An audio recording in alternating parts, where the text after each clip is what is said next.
Hello everyone, and peace of Christ to all of you. Please invite your friends, and time to do some shish kebab. Muslims always they try to prove us wrong, and the glory to the Lord. Each time they do so, they help us to expose Muhammad and his God. And today there's no different. Muslims make videos,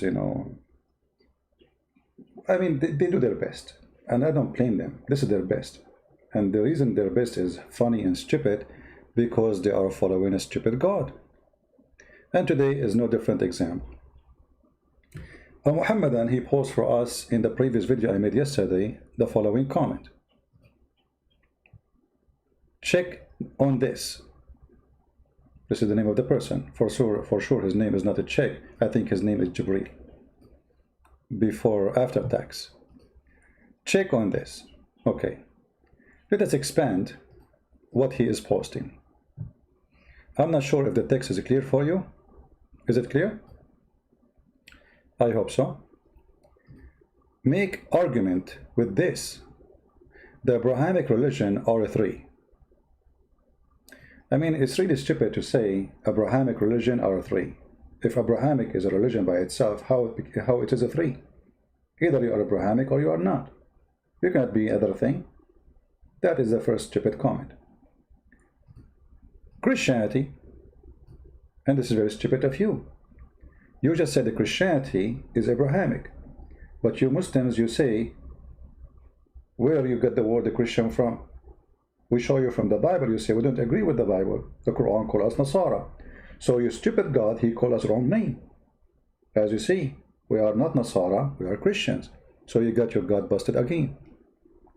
Then you said Judaism. If I asked you where is the word Judaism coming from, the Quran says Yahud. Obviously the one who said that word, he have no idea what Yahud mean. Idiot. You know the idiot of the village? Yahud. This is what the Quran says. Okay, if we ask you where is Yahud coming from, everybody will laugh at you. We will go for that maybe later. Islam. Islam is Abrahamic. Why?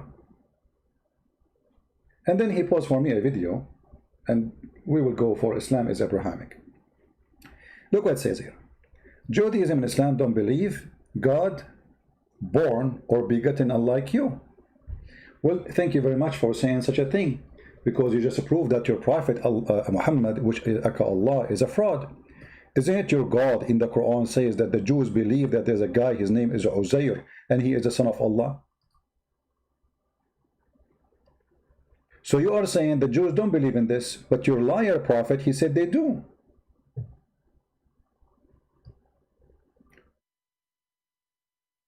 Now, which one we should believe in? The liar Muhammad or the liar Muslim who made a comment? You tell me. The Quran says the Jews call Uzair, see the Jews, not one Jew, because Muslims they try to say hey, this wasn't Jew, one Jew, because they could not find any Jew. We could not find in the whole Old Testament, in any book of the Old Testament, as you know the Old Testament is many books, the word Uzair, and he is the son of God. But you just said the Jews don't believe in this, so Muhammad is a fraud. And this is why we say that the best one to help us to expose the stupidity of Muhammad is Muslims. Stupid number one plus stupid number two, we have the stupid Islam. So is the Quran phrase is a lie?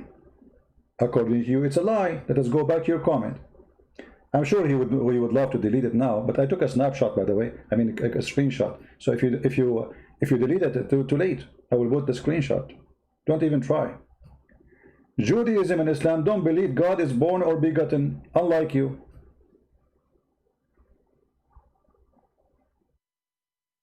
So your God, he lied, because he said the Jews believe that God have a son.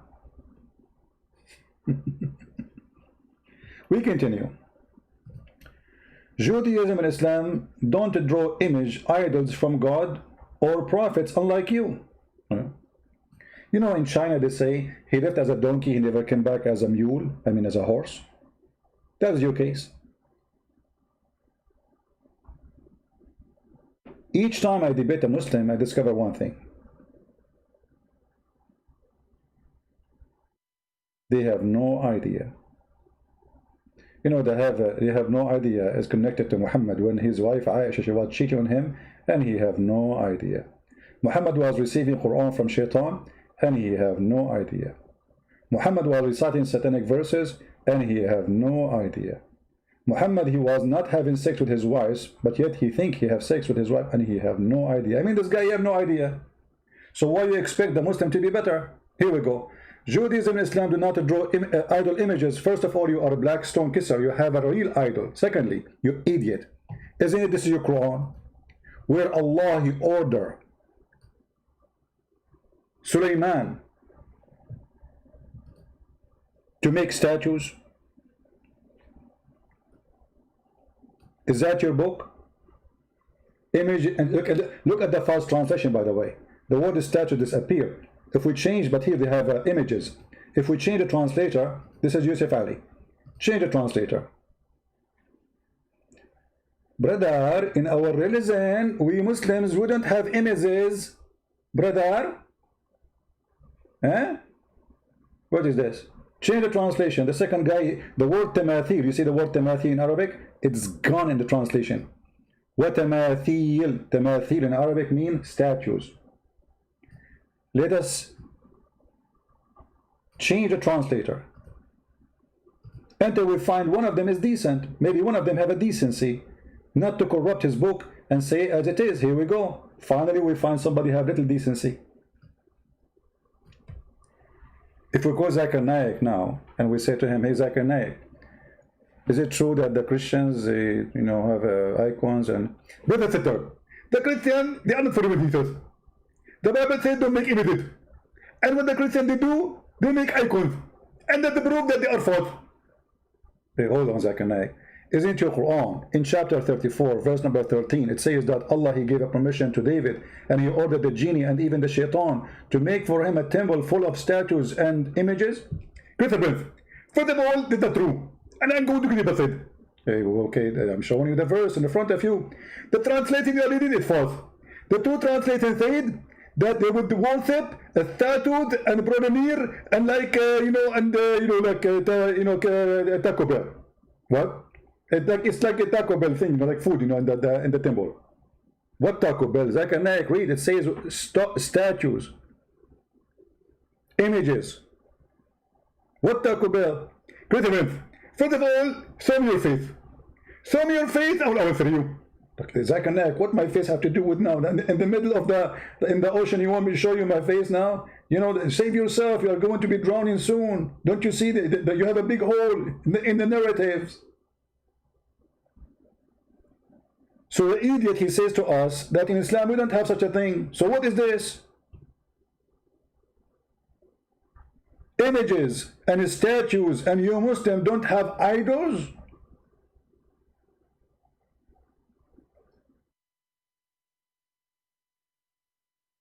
When I say stupidity is amazing, I mean it. So this guy, he was so excited, he posted his comment, and now he will be biting his fingers. And by the way, don't bite them, lick them. The hadith says, if you eat my friend, don't wipe your fingers or wash them, lick them, or let somebody lick them for you.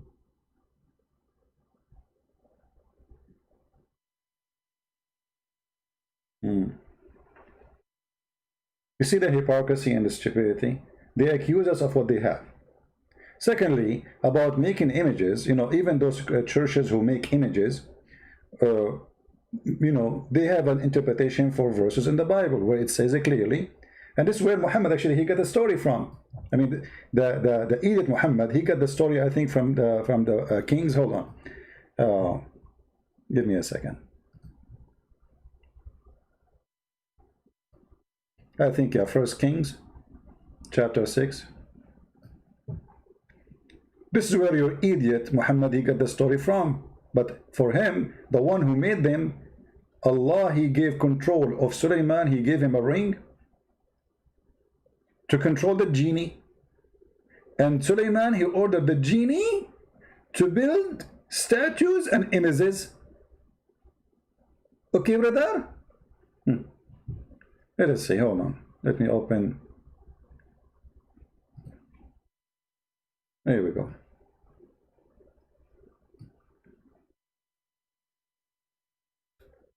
Let us go. Muhammad the thief, he have no idea what he is doing. He steal a bicycle. He think by putting some paint on it and he changed the name of it. He think we will not know that he is just a thief, an idiot.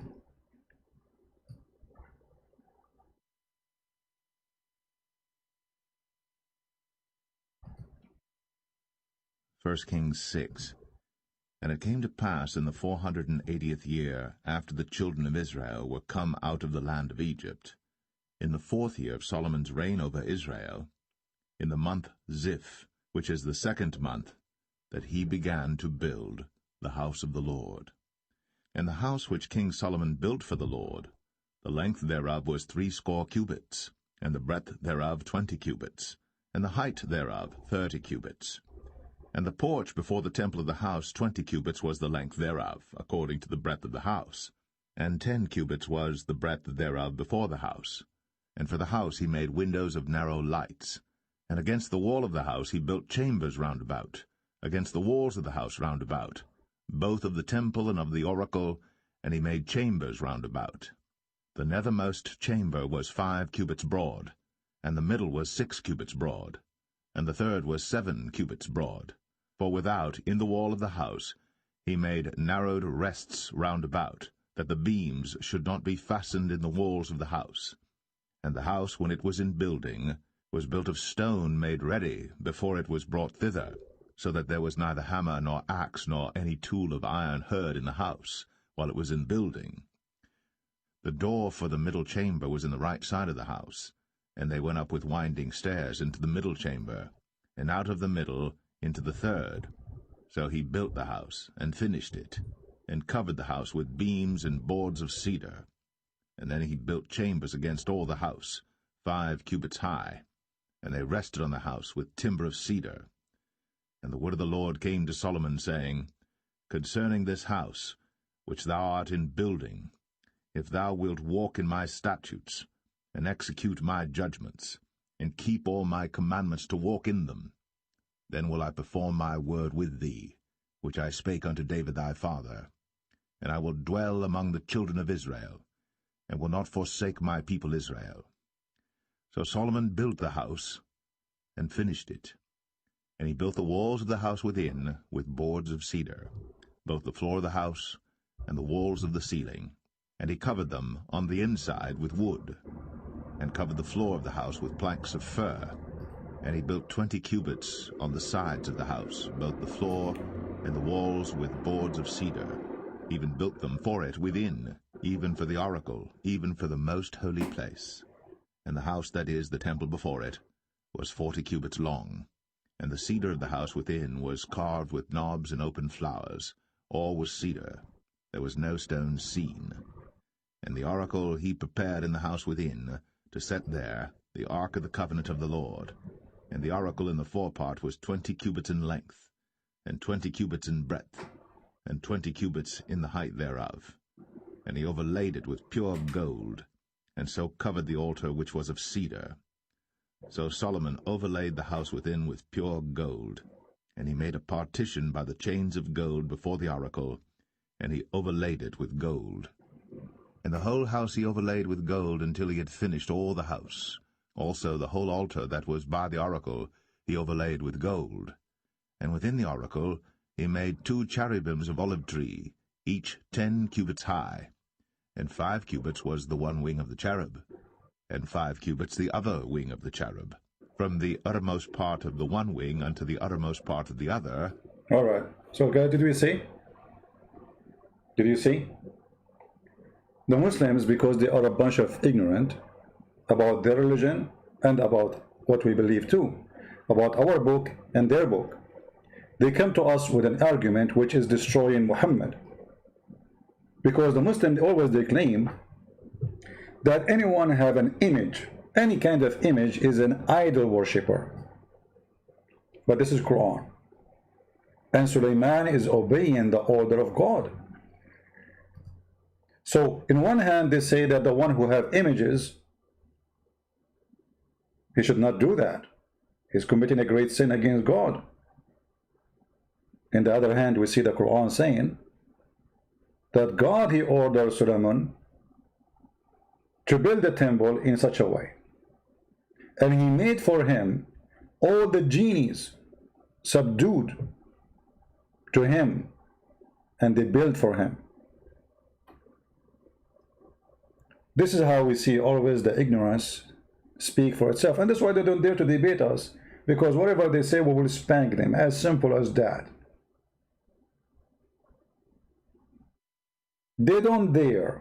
It's a stupid cult. They forgot that everything they have in their book is a theft.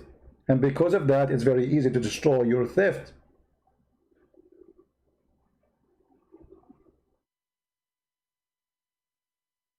I'm not going to talk now about the flying carpet to Sulaiman, as you see here in the verse before it, which is something they stole from the rabbis, not from God. You see, the fool Muhammad, he was listening to a bunch of rabbis, and they have books which is not valid. Stories, fabricated stories. They tell it to their kids. So when you bring me a rabbi, you should know that the rabbi is where Muhammad got the story from, but this is not from the Bible. Where in the Bible it says Sulaiman, he had a flying carpet? Where in the Bible it says Sulaiman, he heard an ant speaking to the other ants? Those are the stories, are not exist in the Bible. Those are the stories of the rabbis. And the stupid Muhammad, he took it, he put it there. I will show you an example of Muhammad the thief.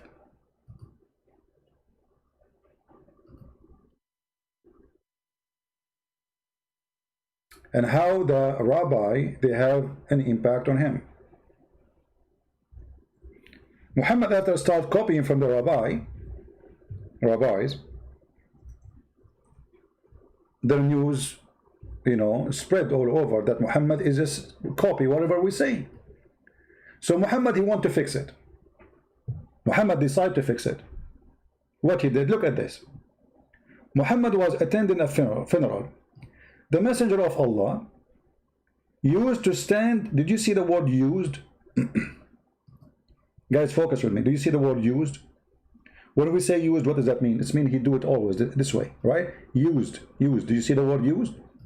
Let me put more arrows for the Muslims, because they like arrows, You see Muslims? Used. He do it over and over and over. Until one day, in funeral time. This is how he prayed for funeral. Okay. How Muhammad learned how to pray in the funeral? Allah taught him, brother. Allah. Okay.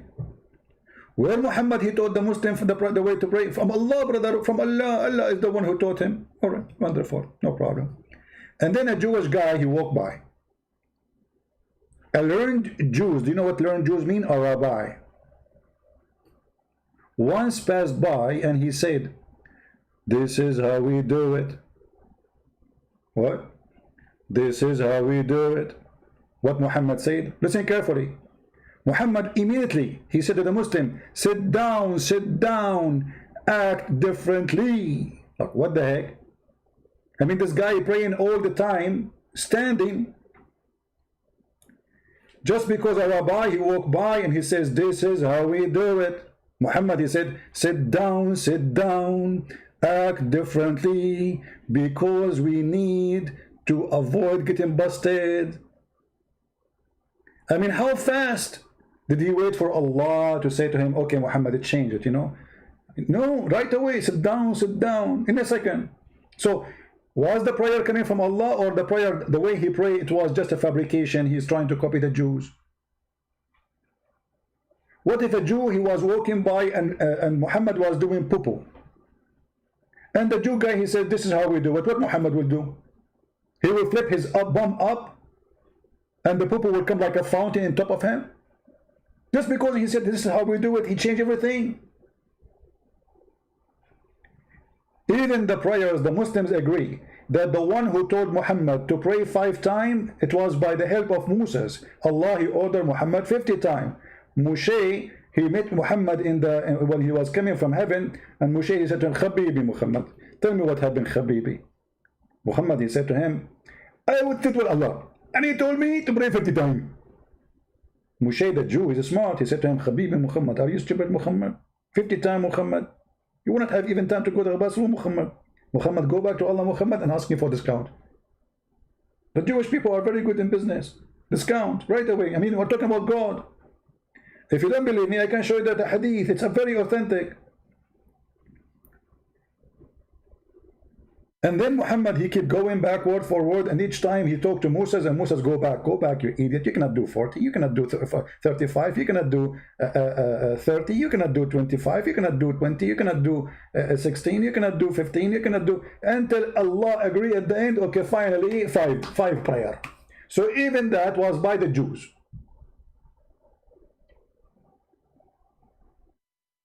Reference? Okay, let us show reference, because in Muslim they will say where he gets from. You are right. Okay, hold on. Give me a second.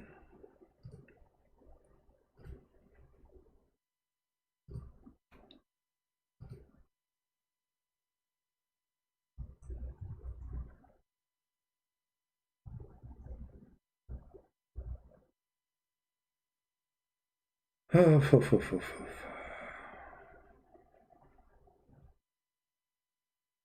we go. Reference. The book of Salah.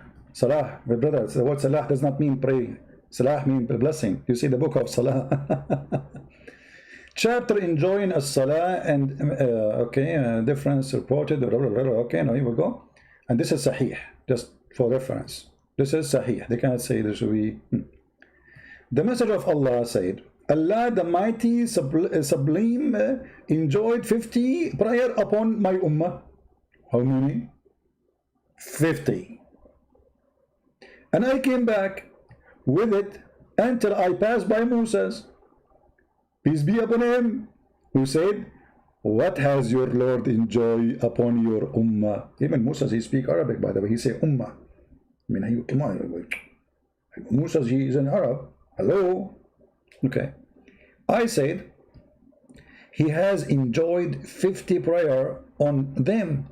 Musa said to me, go back to your Lord, the Mighty and the Supreme, for your ummah will not be able to do that. I mean, look at this stupid story. Well, this story proved to us that Allah is an idiot and Musa is smart. Moses is correcting Allah. You know, you got Allah, what you gave you 50 prayer. They cannot do that. Who can do that? 50 prayer a day? If each time you want to prepare for the prayer, you need between 15 to 20 minutes. Just to prepare. How you can pray 50 times? Because remember, the Muslim, they have to do ablution, tatalution, malalution, the Taco Bell stuff. So I went back to my Lord, the Mighty, the Sublime, and he reduced the portion of it. What the heck is that? Are we... What? Like what?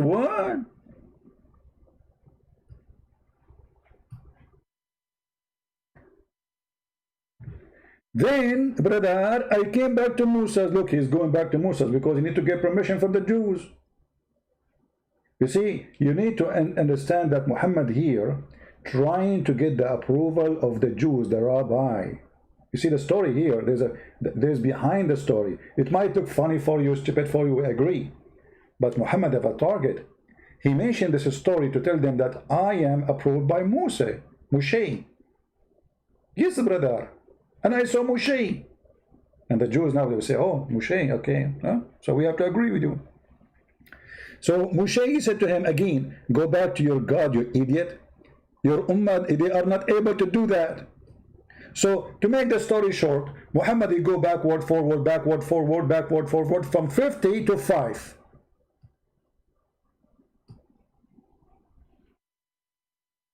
Do you see it?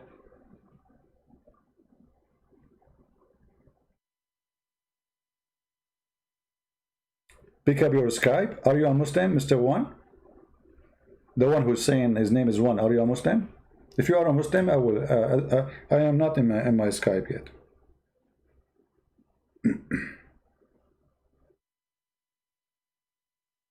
Are you a Muslim? If you are a Muslim, I will open Skype just for you.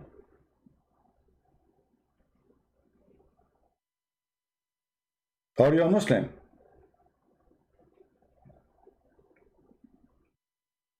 Do we have any Muslim he dare to call us? You know what? I will open my Skype anyway. Maybe we can get a fish. You never know.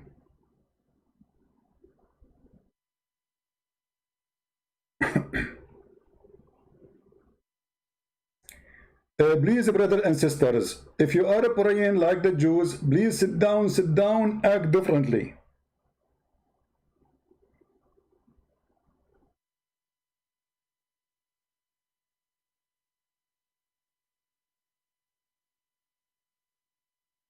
I mean, I keep receiving calls from those Chinese commercial scam.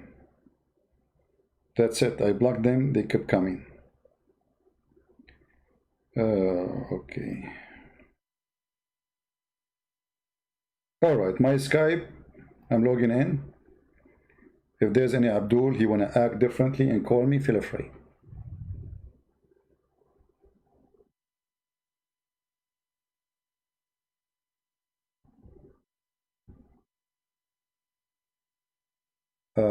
You did not say anything about the topic of video.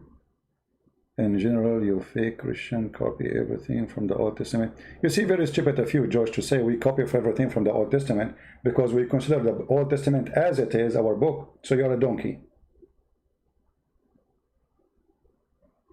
Don't call me if you are not a Muslim. Hello? Hello? We have somebody trying to call. Hold on.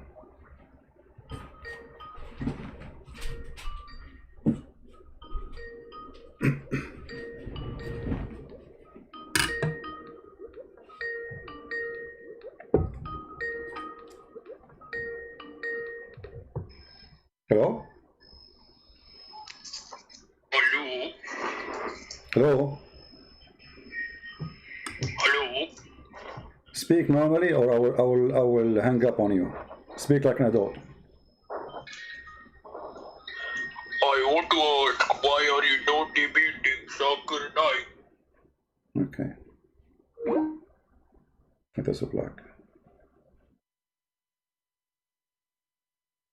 Anyone will act stupid, we will block you. All right.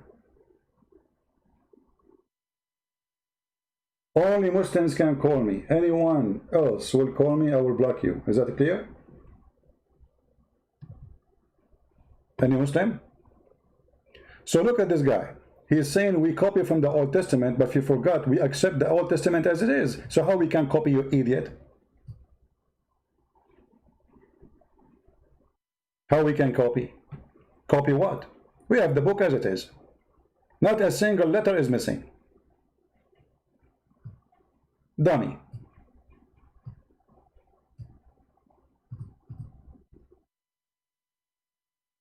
Do we have any Muslim?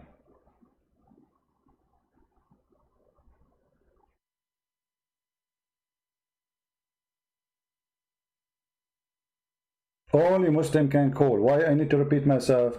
You see, the reason is we don't want to do what the Muslims do. Two Muslims start talking and start bashing Christianity. We don't do that.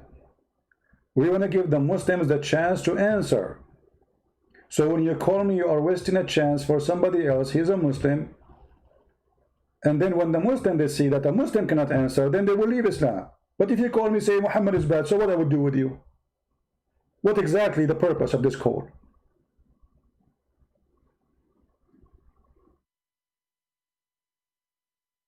All right, let us go back to the topic then, as long as we don't have any Abdul.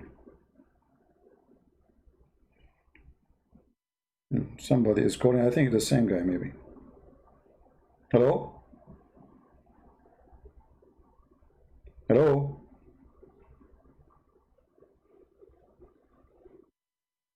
Hello? Okay, let me block you. Blocking time.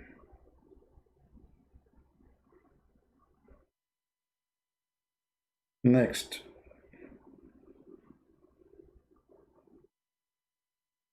All right. Kids. We adult. So, as you see, Muhammad is nothing but a person under the influence of the Jews, trying to copy the Jews and everything, but he is copying their stories, which is fabricated, which is not biblical. You know, many people, they think because somebody is a rabbi, that's mean he knew what he's talking about. My friend, the Jews, they have books which is disgusting, have nothing to do with the Bible. If you go and read the books which is the Jews they teach in their schools, there's no doubt that this is anti-God books, full of fairy tale stories. All the stories Muhammad he got it from the rabbi books, not from the Bible, not from the book of Moses, not from the book of any prophets, from the rabbis. As an example,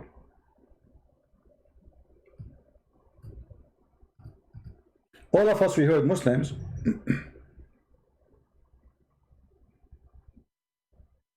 debate Christians. Why you want to debate Christians? I mean, you have to be mentally ill to be Christian and you want to debate me. Literally. If you are really a Christian, if you are Jehovah's Witnesses, no problem, we can make a program just for you to spank you alone. Jehovah's Witnesses, Mormon, potato, tomato, all is welcome too. But our topic is Islam. Now, if you remember, the story of the punishment of the grave, the torment of the grave. Muhammad never mentioned this story all his life. Until one day, a Jewish woman, she came to Aisha, and she said to her, I seek refuge from the punishment of the grave.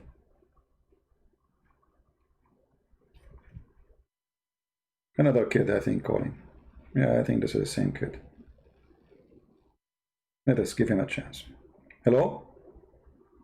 Hi. Yes, my friend, you are live on air. Are you a Muslim? Hello? Hi. Are you a Muslim?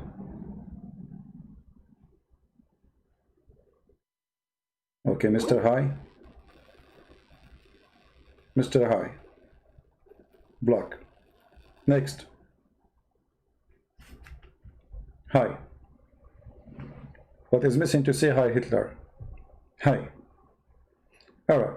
So we find the story of the punishment of the grave, a great example of Muhammad the thief copying from the Jews everything he have. And he did not even copy the good stories from the Jews. He copied fairy tale stories from the Jews. Let us find the hadith, which is very authentic, and put it for you on the screen.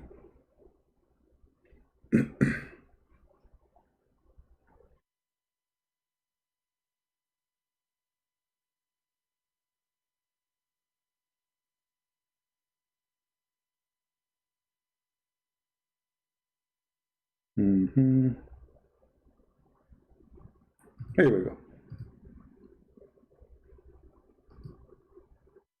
A Jewish woman enter into me. Who's talking? Aisha, the child wife of Muhammad.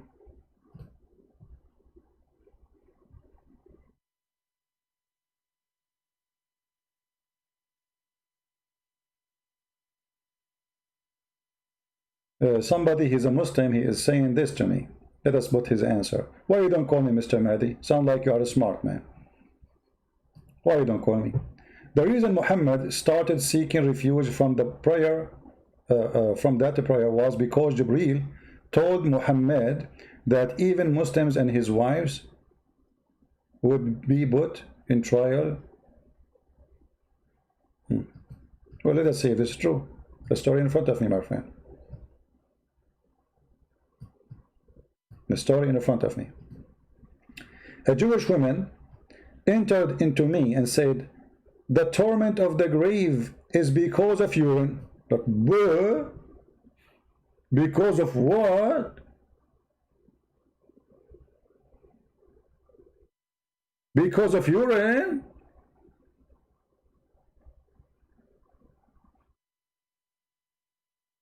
Ta-da-dun, ta-da-dun. Ta-da-dun, ta-da-dun. ChristianPrince, I know the topic, and then talk about it because I'm eating. So what if you are eating? Don't you drink camel urine in the side of it? I mean, isn't this your favorite drink? beside the food. So what the problem? You drink it. Now it's disgusting. You eating, not eating, you have to answer me. How in the world that Allah will punish us because of urine? ChristianPrince, you are stupid. When urine touches you, Allah get upset. Okay, what is the connection between urine touching my feet and Allah? Because you get dirty. And if you get dirty, Allah don't like you. But my friend, the urine is inside you anyway, which means you are dirty anyway. Isn't the urine coming from inside you? What is the difference if it's touch you outside or touching you on inside? All of you inside, Zakir Naik, full of urine. Open your mouth. Open your mouth. Zakir, open your mouth. Zakir, open your... He will not open his mouth. See? I mean, look at this stupid thing. But isn't it the urine coming from inside you? So why Allah will torture you for having the urine touch your, you know, this is what he learned from the Jews. He will torture you. It's not like saying, wash it, be clean. No, no, no. He will torture you. Where? In the grave. Where? In the grave. You are dead now and I will be tortured. I'm scared. I'm really scared. I am dead and I will be tortured. And by the way, as long as you mentioned to me the story that the Muslims don't have pictures, isn't it the same story? It says that the three angels will come to you and they'll ask you first question, who's your God? You say Allah. You are dead now in the grave, and then they will show you a picture of Prophet Muhammad. How you Muslim you say we don't have images? Even the angels of Allah, they come to you with images and they ask you, who is this guy? If you say this is Zakir Naik, they will hit you with the hammer. If you say this Prophet Muhammad, you are safe. Let us continue. So a Jewish woman entered into me, and said the torment of the grave is because of urine. I said, Aisha, look, Aisha is smart. I said, you are lying. What? You are lying. Aisha, she might be young, yes, but she is not stupid. I mean, this is stupid. This is literally stupid. And she said to her, no, the Jewish one, she said, no, no, it's true, it's true, it's true, it's true. It's true.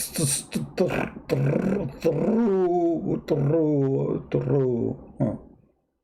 No, there's Uzair is not exist. We don't have such a name, my friend. Arabic, Christian, Jewish, doesn't matter. There's no Uzair. Arabic, Christian, Uzair is not Israel. Same time, there's no person in the Jewish, all the Jewish books, including like the traditional books, which have nothing to do with the Bible, have such a name. Don't go there. So, it's true.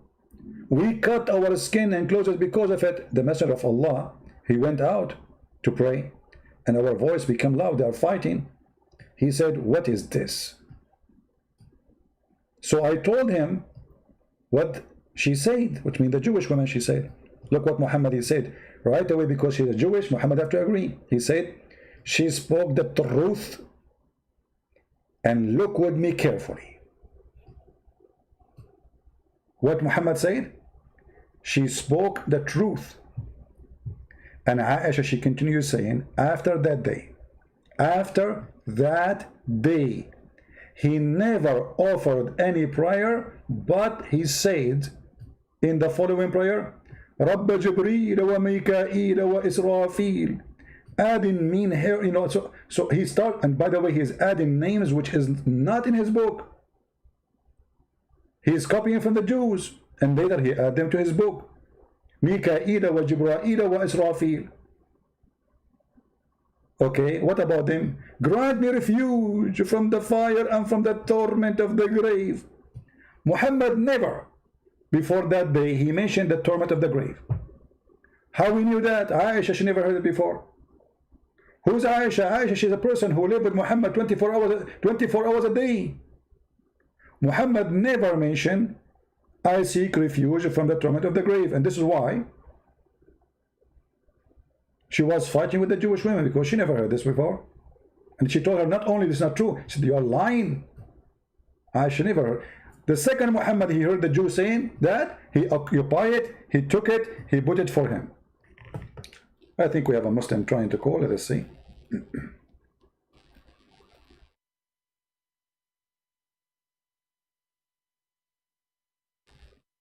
Hello? Hello? Yeah, hang up. Let me call him back. Yeah. So what you're calling?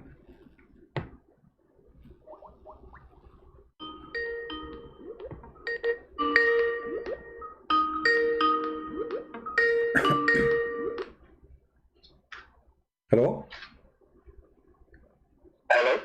Yes, my friend, you are live on air. What do you like to say to us about the topic? You are a Muslim? Yes, I am, alhamdulillah. All right, what do you want to say to us? Go ahead. Yeah. First of all, you are more than welcome. And first of all, you have a question for me. What about what you are saying? So you have a question right away for me? You don't have an answer? I have a question for you. Can you tell me what the situation in the grave is in the Christian theology? You will be dead. Sorry? What the situation in the grave, guys, is you will be dead. You will turn into. You will turn. I'm speaking about the Christian.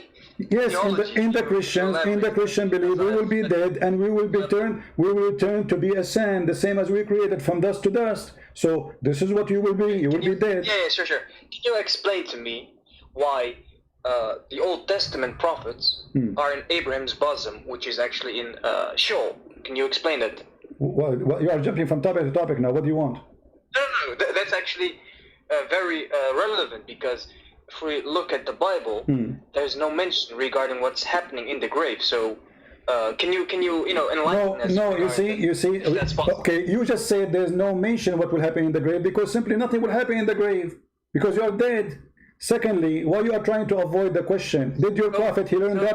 Did your prophet? Okay, hold on. No. Hold on. I'm curious too because God he promised us resurrection. So you are going to be resurrected. So you are dead. So when you are dead, I'm explaining. When you are dead, you are dead. And then you stay in your grave as a body, which means you will be dust. And then resurrection will happen, which means the spirit and the body will be resurrected. This is what resurrection means: reuniting to unit the body and the soul. Let me answer. What happened? That happened. We wait until judgment day. Isn't it your prophet? He says, "I will be the first one to be resurrected." So, if you are dead, are you in the grave? Are you in the grave? Are you dead or alive? I'm curious. I'm curious too. There's no mention what's happening. Yes, because nothing will happen. Because nothing will happen. How many times?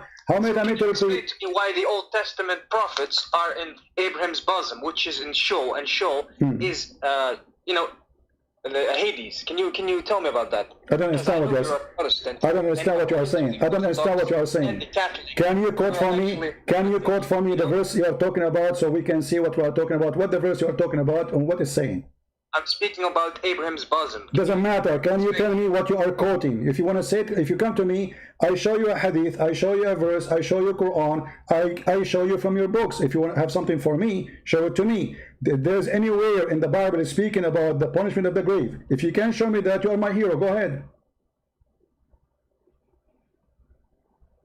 I'm speaking about Abraham's bosom. Doesn't matter. This is a question. This is the question. I'm speaking about Abraham's bosom. My friend, don't fool yourself. I'm asking you a challenge. Can you find me one phrase in the Bible speaking about people will be tortured in the grave? Can you show me that? Okay, let me find it. Until you find it, why your prophet he never mentioned the grave prayer until the Jewish woman she came?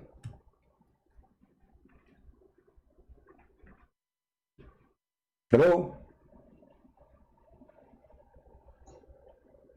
Are you there? Oh, sorry, what did you say? Yeah, what did you say? Why your prophet never mentioned the torment of the grave until the Jewish women she mentioned it?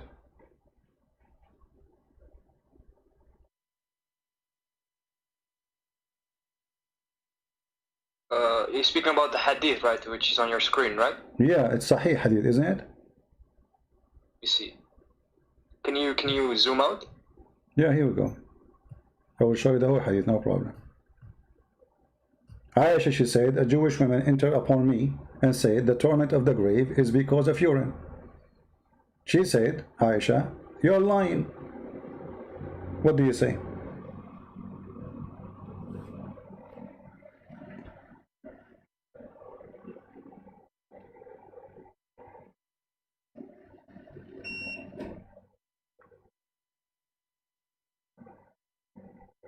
What happened? Let me Can someone send the link of that specific hadith? My friend, what link? Okay, I will post the link for you, no problem. I will post the link in the chat. But just be sure, please, mute YouTube. Yeah, it's Hassan. Okay, so it's not Sahih. It's Hassan. It's okay. Is it? Okay, what Hassan means? What has translate the word Hassan for me. Translate the word Hassan for me. Hassan means that it has an authentic thing, but it is not. It's not very strong, you know. Guys, it's authentic thing. It's authentic thing. It's authentic thing. So is it authentic or not? It's not the strong authentic. So that's what Hassan means. So what does that mean? Are you saying this hadith is a fraud? No, I'm not saying that. So what? So why you? Wait. You're the expert, right?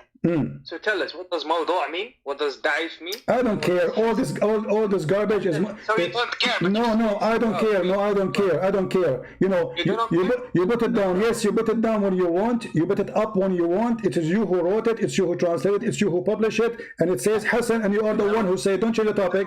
You said it's Hassan. You said it's authentic. So now it's authentic. Yes, your prophet is the one who said it. You know. Okay, let me read. Okay.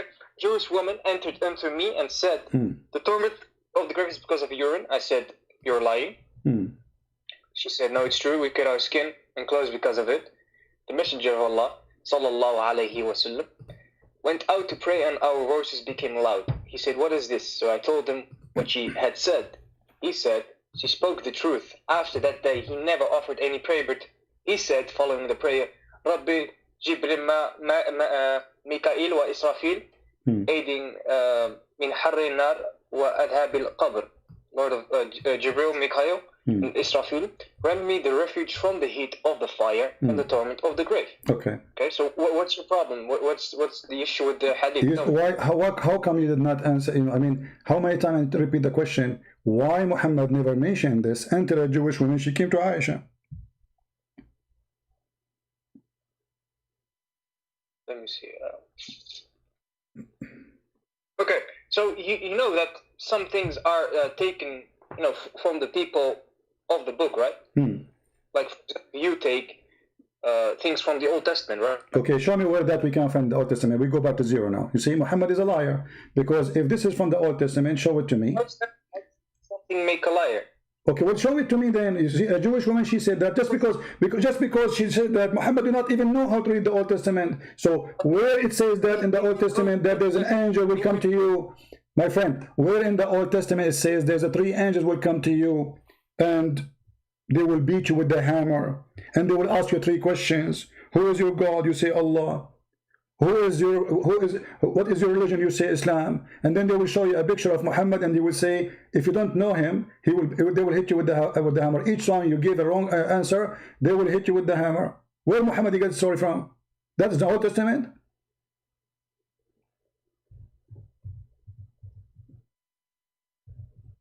Where did he get the story from? Because he's a prophet of God. But the prophet of God, as you see, the prophet of God, my friend, the prophet of God, the prophet... You're funny because you're saying you get the three questions. That's true. But he will not speak. Only your heart will speak.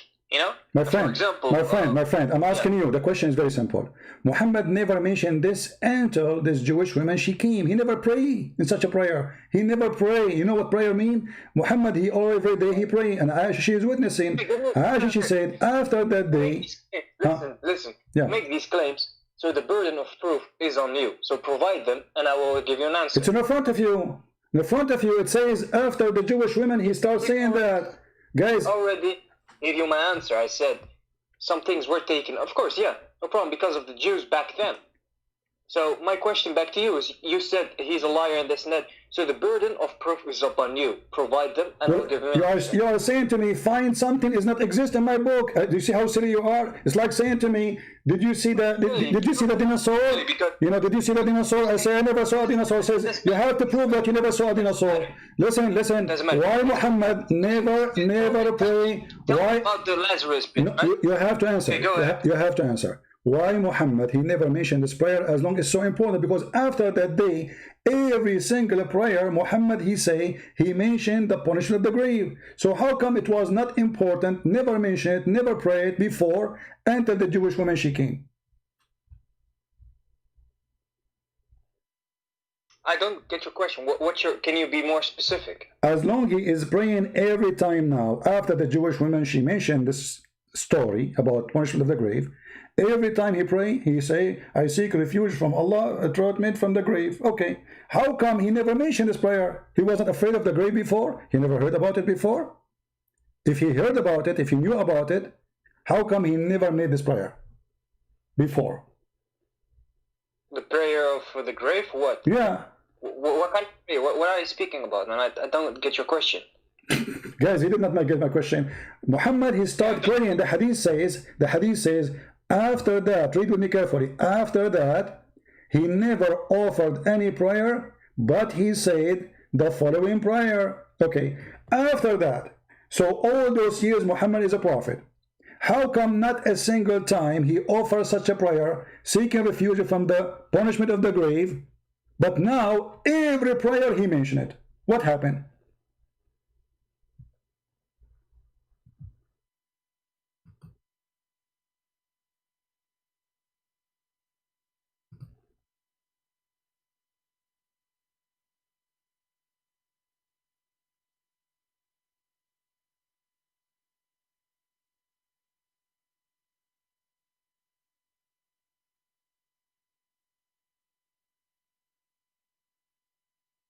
Are you there?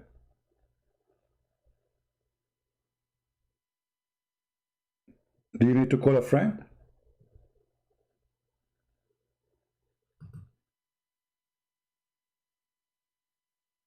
Isn't it obvious Muhammad is a fraud?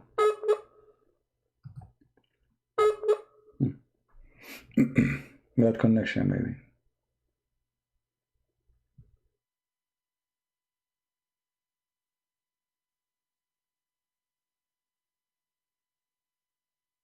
Are you there?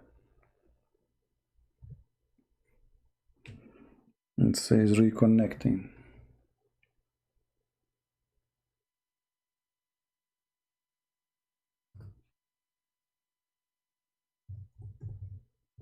He want me to prove something doesn't exist. You believe it?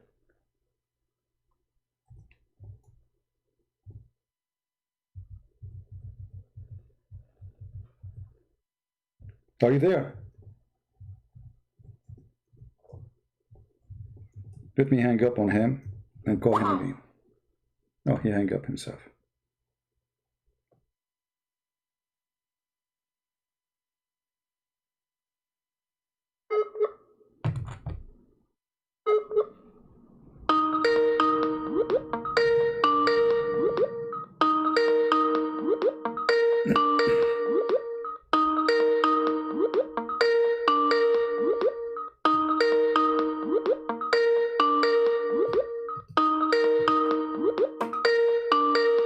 Do you think he will answer?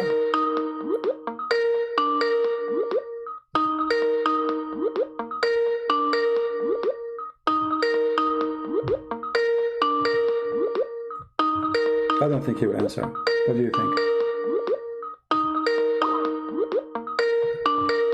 Now you see, he have a connection, obviously, and he's not going to answer. Very embarrassing. He's a prophet of God. He knew about it. He never mentioned it before. He never prayed before. Enter the Jewish woman, she came and she said that. That can't be true. A prophet of God or a fraud?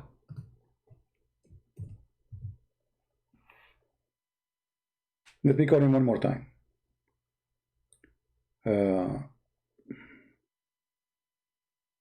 Please wait for your turn. We have to finish with the...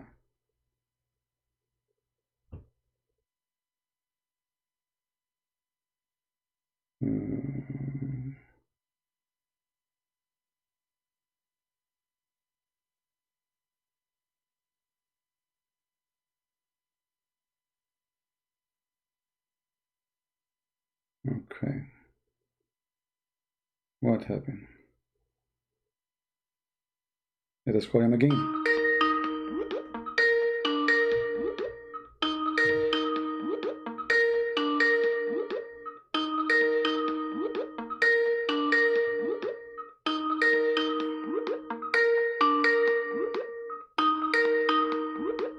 He will not answer.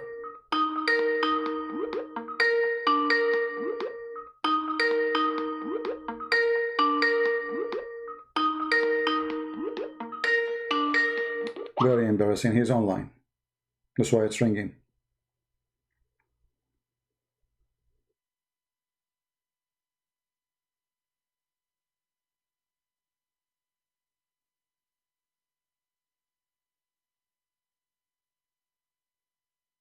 Okay, we have a Muslim because he's saying to me, why you lie?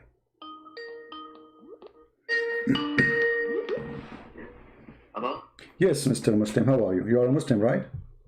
Yeah, I have, why you lie about Prophet Muhammad? Like which one? Which one? Which lie? Because there's many lies. Like this one. Which one? Like this about the punishment of the grave. Okay, you said I'm lying. How I'm lying? Prove me wrong. Go ahead. Yeah, because you do not show the other narrations which say Jibril came to Muhammad after the Jewish woman came, and Jibril said to Muhammad that even the Muslims and the wives of Muhammad will be put to trial in the grave. So guys, Jibril, listen. Jibril, he came to Muhammad after the Jewish women. The news came to the Jewish women before Muhammad. He is the prophet. And Jibril, he came after the Jewish women. Okay, hold on. Listen. Everybody heard you saying that. Hold on. You just said. Everybody heard you. Let me finish. Okay, start from the beginning, please. This why. No. I want you to start from the beginning. Start from the beginning about I lie. Go ahead and repeat the same thing you said.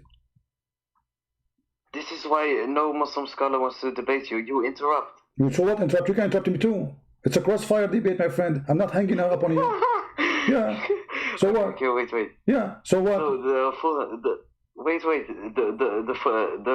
full story is a Jewish woman came to Aisha and said Aisha would be put to trial in the grave. So Aisha said, "You're lying." So Muhammad entered, and the Jewish woman said, "You will be put to trial in the grave." And Muhammad said to her, "It is you who will be put to trial in the grave, not us." So later, a few days later, Jibril came to Muhammad and said, even the wives and Aisha and Muslims will be put to trial in the grave. He didn't know that, so he became scared. So a couple of days later, at Sunday, he went with the Muslims at a rite, and he ordered all the Muslims to start seeking refuge from their prayer. Okay. That's it. I like what you said. Did you say a few days after Jibril came to him? Yeah. Okay, guys, did he say, be my witness, few days after Jibril came to him? But look at the hadith, what it's saying. The hadith says, immediately Muhammad said, this is true. No, but this is not full narration. There's other narrations. No, this is for narration. Here we go. What do you want? You see that? What? Oh my God, why you lie? What do you mean you lie? It says in front of you that Aisha and the woman, they are fighting in the yard. Muhammad, he came out. He said to her right away, this is true. This is not a few days after. He heard their voices. He said, what's happening? Read it. Go ahead. No. I have the full hadith. The hadith says, another hadith says, Jibril came to Muhammad after... No problem. Wait. But this is mean that Muhammad is a fraud, because here he says he agreed with the Jewish woman right away. Wait. Okay, let me ask you. Maybe you can save your prophet. You can save your prophet. Here, your friend, he said, wait. This hadith is Hassan. Is Hassan is good, or maybe it's a fraud? I know. It's Hassan means it's a fine hadith. It's a fine hadith. So is it accepted? Is it good? Yeah. Okay, as long as it's good. So what's the problem now? Because Muhammad said after Jibril came to him that he ordered the Muslims to start... Exactly. So which one of them is true? A few days after came, or right away Muhammad, he said the answer, this is true. Did he say right away this is true, or a few days after? Both. How do you come both? How Muhammad, he say, if Jibril, he came to him few days after this incident happened, how Muhammad, he say right away this is true? How he confirm it? You just say that Jibril came to him a few days after to tell him the story. Yes, because Jibril informed him before that about the punishment of the grave. Okay, guys, this is the question. If Jibril informed him before, so why you say a few days after Jibril came to him and told him the story about the punishment of the grave? Secondly, if Jibril came before, okay, hold on. As long Jibril came before, why Muhammad never prayed this prayer before? Why he never prayed? Muhammad because Muhammad didn't know that even the Muslims would be put to trial in the grave, and he became terrified. My friend, but right away he starts saying, read carefully, right away. It's in front of you. I like your love, by the way. You're a joker. So the second you see the Muslim laughing this way, it means there's a lot of pain. It's okay, he's doing delivery. So did he say immediately? Actually, she said, after that day, not a few days after that day, we never saw Muhammad praying except saying this. But in another hadith it says after Jibril came to him, he said after the day he never offered. Give me the hadith. Give me the hadith.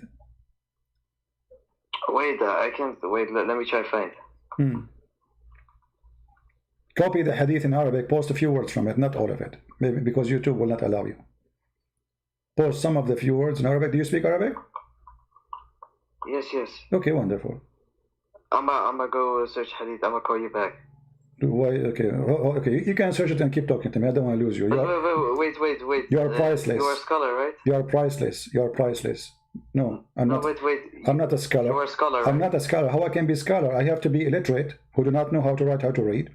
I have to read the word siraj, siraj. You know, I have to skip the word moon. As Mimi Hijab was reading the Quran, he corrupted the Quran. He took the whole word moon, and he said siraj, whatever. No, I am not a scholar. You are a scholar. No, but why do I need to show you hadith if you're a scholar and you know about? Well, no, I know. I will learn from you. You are the one who mentioned the hadith. I want the hadith from you. But you are a scholar. So what? Okay, wait. I'm gonna find hadith. I'm gonna call you back. Oh, okay. No, you don't call me back. No. You can talk to me. Enter your search. Use Google. Search Prophet Google. Hello.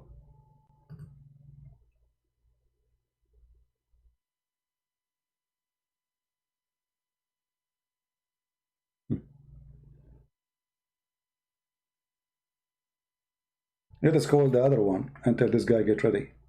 We have 2 fish. Until now both are smoked.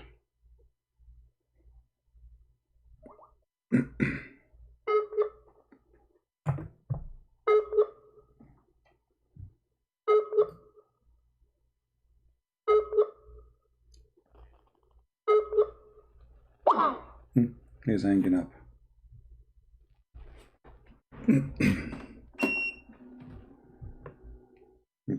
He's going now. Hello? Hello? Yes, what's your name so I know what to call you? I called you earlier. Yeah, I know. But what's your name, my friend, so I can call you by your name, if you don't mind? My name is One.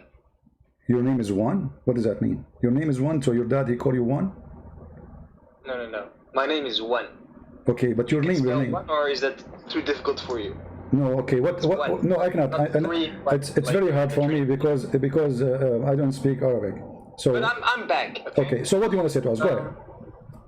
Yeah. So I found the evidence that actually the rabbis also believe that there is a punishment in the grave. Thank you very much, guys. The rabbi, guys, did you hear it? The rabbis. Again, the rabbis. This is not from the Bible. Listen, no. You wanted proof because this woman, Jewish woman, right, was a Jew, right? Right. Or was she not a Jew? Yeah. Tell me. She's she a was a Jew, right? Okay. Yeah. So you want proof, right? Okay. I will read what I found. Okay. I know what you find. This is not from the Old Testament, my friend. What? This is from the Talmud, which is... Thank you very much. The rabbi, the book of the devil, the Talmud. They believe that a spirit will be tortured. First of all, even their, hold on. Let me tell you before you read it what it says. Hold on. Let me show you. Do you deny the church fathers? No, listen. None of the church fathers they say that. Don't stop lying. Stop lying. Now I'm asking you. Do you Muslim approve the Talmud? Do you Muslim approve the Talmud? The existence or taken from the church fathers. So my question back to you is: do you take from the church fathers? Let us go with the Talmud first. Do you approve the Talmud? And then we'll go to the church father. Do you take from the church fathers? We will take, no problem. But I'm asking you now. Do you accept the Talmud? No. You. Do you accept? Do you accept? Do you accept the Talmud? No.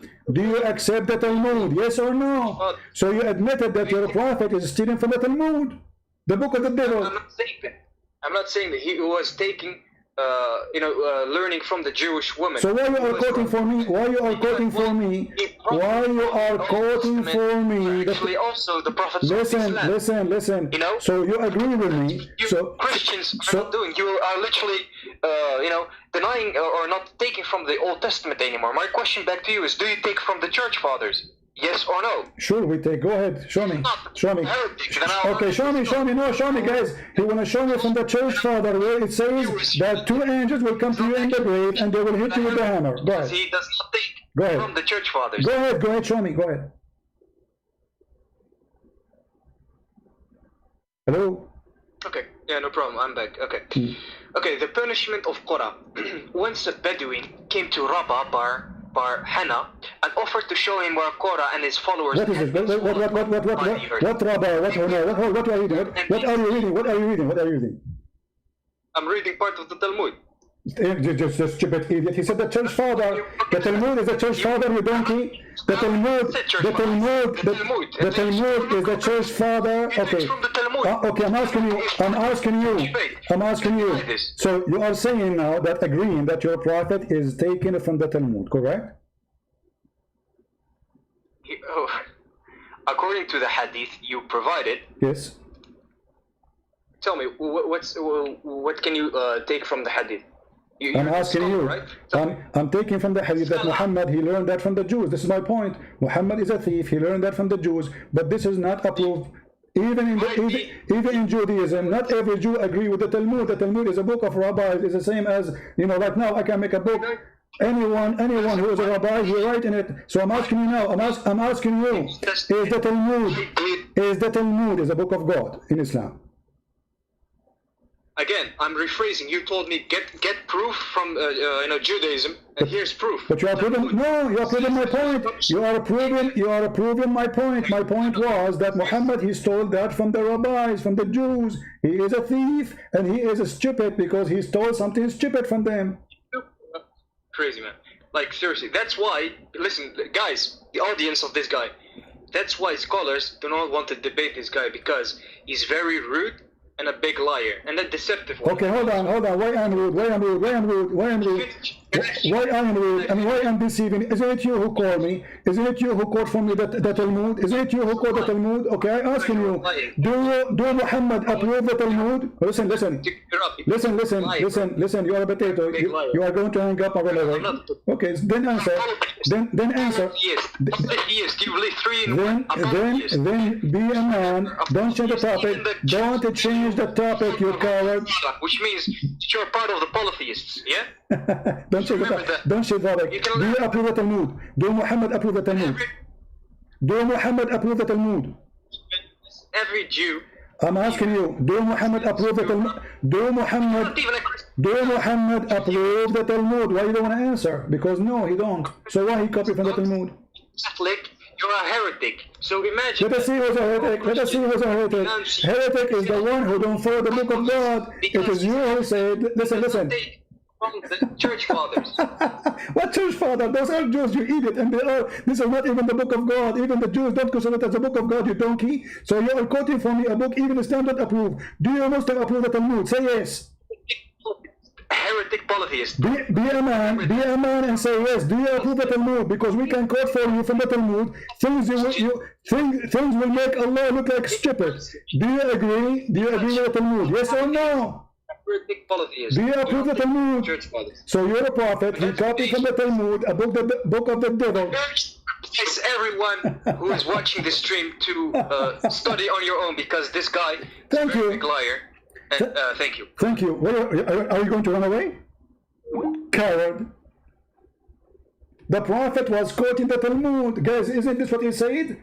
Muhammad is copying the Jews. He got busted. This is why when the Jew said to him, this is how we do it, a rabbi Jew, he said to him, this is how we do it. But Muhammad said, sit down, act differently. And this guy, he want to prove to us that I'm wrong. So what he did, he went to the book of the Jews, which is the rabbi books, not book of God. And those people, they believe that when a person is buried, then he will be tortured, his spirit will be tortured, not his body, for 7 days. This guy is an idiot. This is not the book of God. This is fiction stories. Many of the Jews don't believe in them. So how Muhammad he copy and he carry it, and where he got it from? Now we knew where he got it from. And this is why it says here, a Jewish woman, she said, and the other friend of yours, he was stupid. He said, this is the Hassan is not accepted. Well, I can show you the same hadith from Sahih Bukhari. The same exact hadith. But I was, I prepared a surprise like for them for later. So they argue this is the Eid, did not accept. This is Sahih Bukhari. 1372, very Sahih.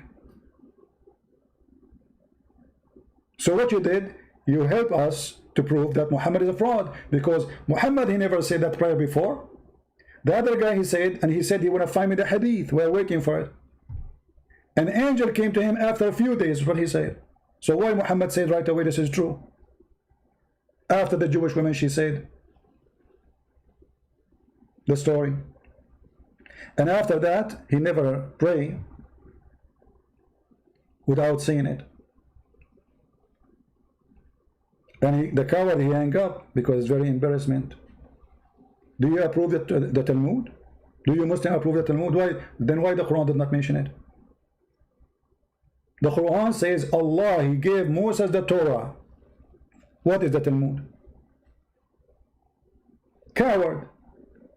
You just to prove to us that Muhammad is not following the book of God, following a book of fairy tale stories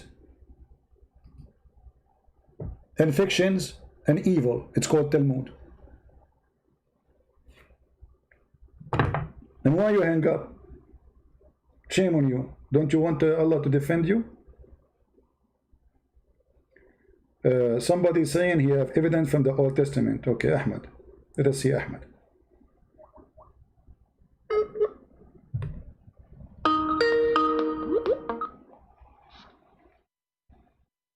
Yes, Mr. Ahmed, go ahead. My name's Duke Nukem. What? This is a recording? My name's Duke Nukem. Okay, get lost.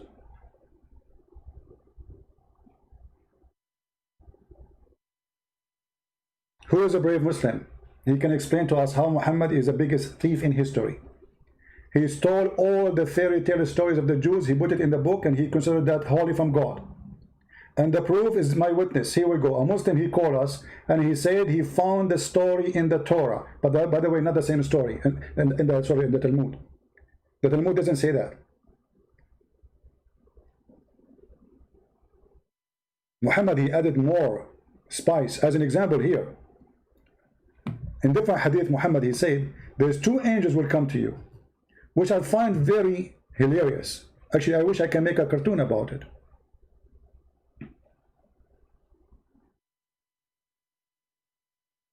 Here we go. So when a person he die, the angel of death will come. Guys, can you read the text? Actually, I challenge any Muslim to read this hadith for me and to tell me how in the world this became part of Islam. And how in the world you Muslim believe in such a garbage. That you are dead and now an angel of death will come to you. Look at this. Then the angel of death comes and sits on his head and says, good soul, come out for forgiveness and accept from God. It then comes as a drop of a flows from the water skin, and he sighs it. Oh, the soul became water. Ooh. You will be steamed, my friend. Allah will steam you, and then your soul will become a water. And then he does so. So he don't leave in this hand and for an instant, okay? And then let us see where it come to him, the angels to question him. Now, hold on. Because this is the hilarious part of the story.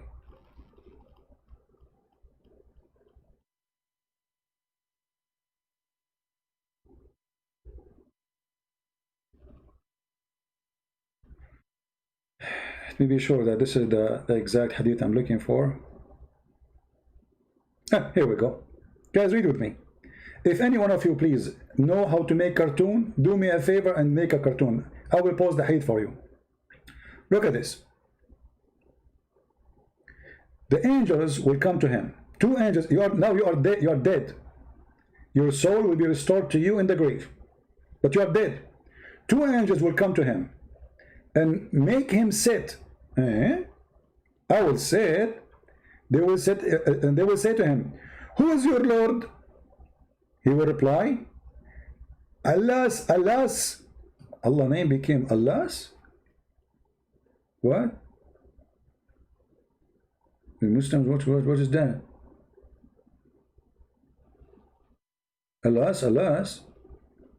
I do not know. Like what? He don't know. And they will ask him the second question. What is your religion? He replies, Allah's. I do not know. They ask, who is this man who was sent among you? He will reply, between Muhammad, they will show him a picture of Muhammad. He will say, Allah's, I do not know. Then one carries from heaven, and he has lied, cries from heaven, and he has lied. The voice coming from heaven, that's Allah. He has lied. Okay. So spread out carpet from hell for him and open the gate. I mean, how the guy did lie? He said, I don't know, you idiot. How he did lie? Guys, does anyone here have a brain? The guy, you ask him 3 questions, he said, I don't know. An atheist, he don't believe in God, he don't know God. So how he did lie?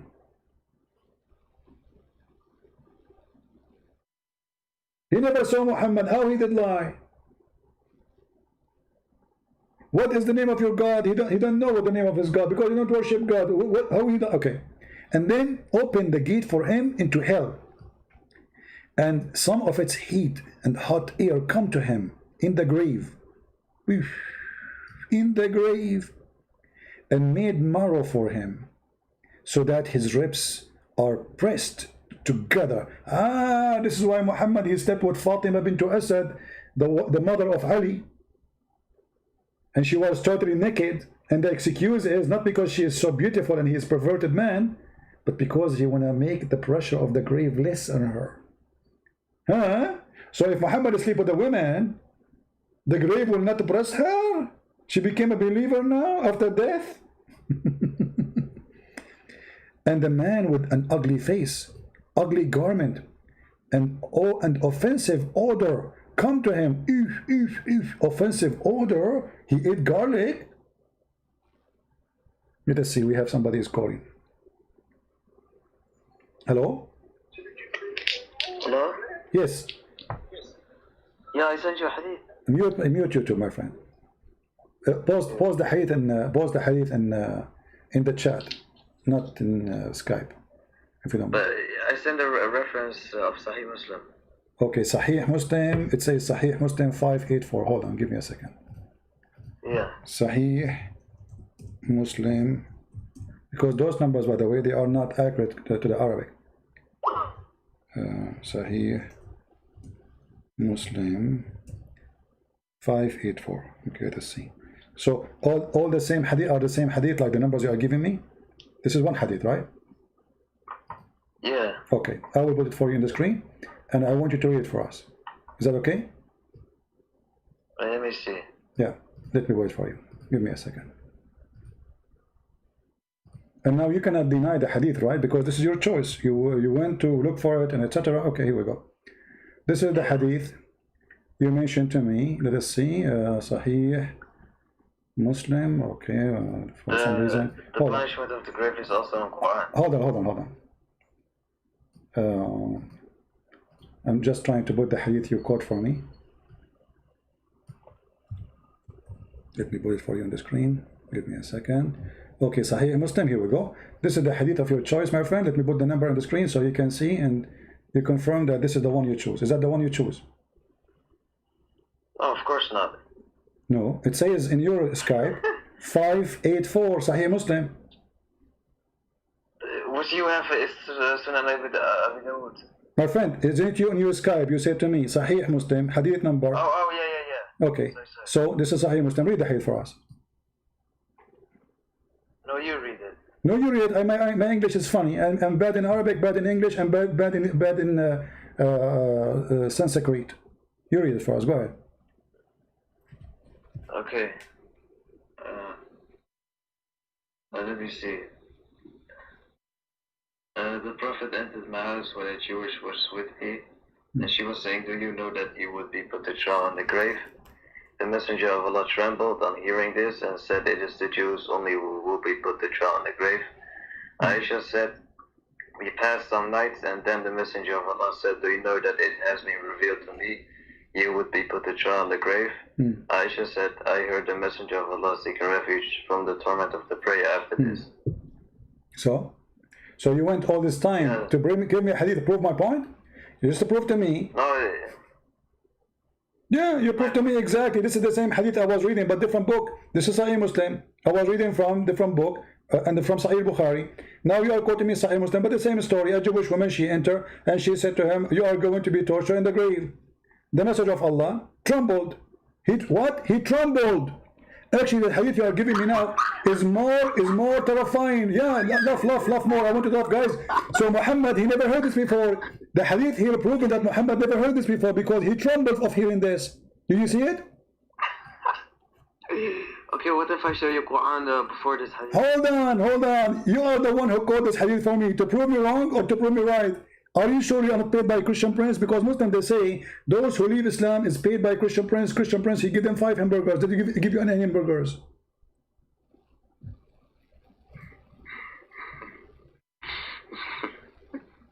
Did I give you any hamburgers? Be honest with me.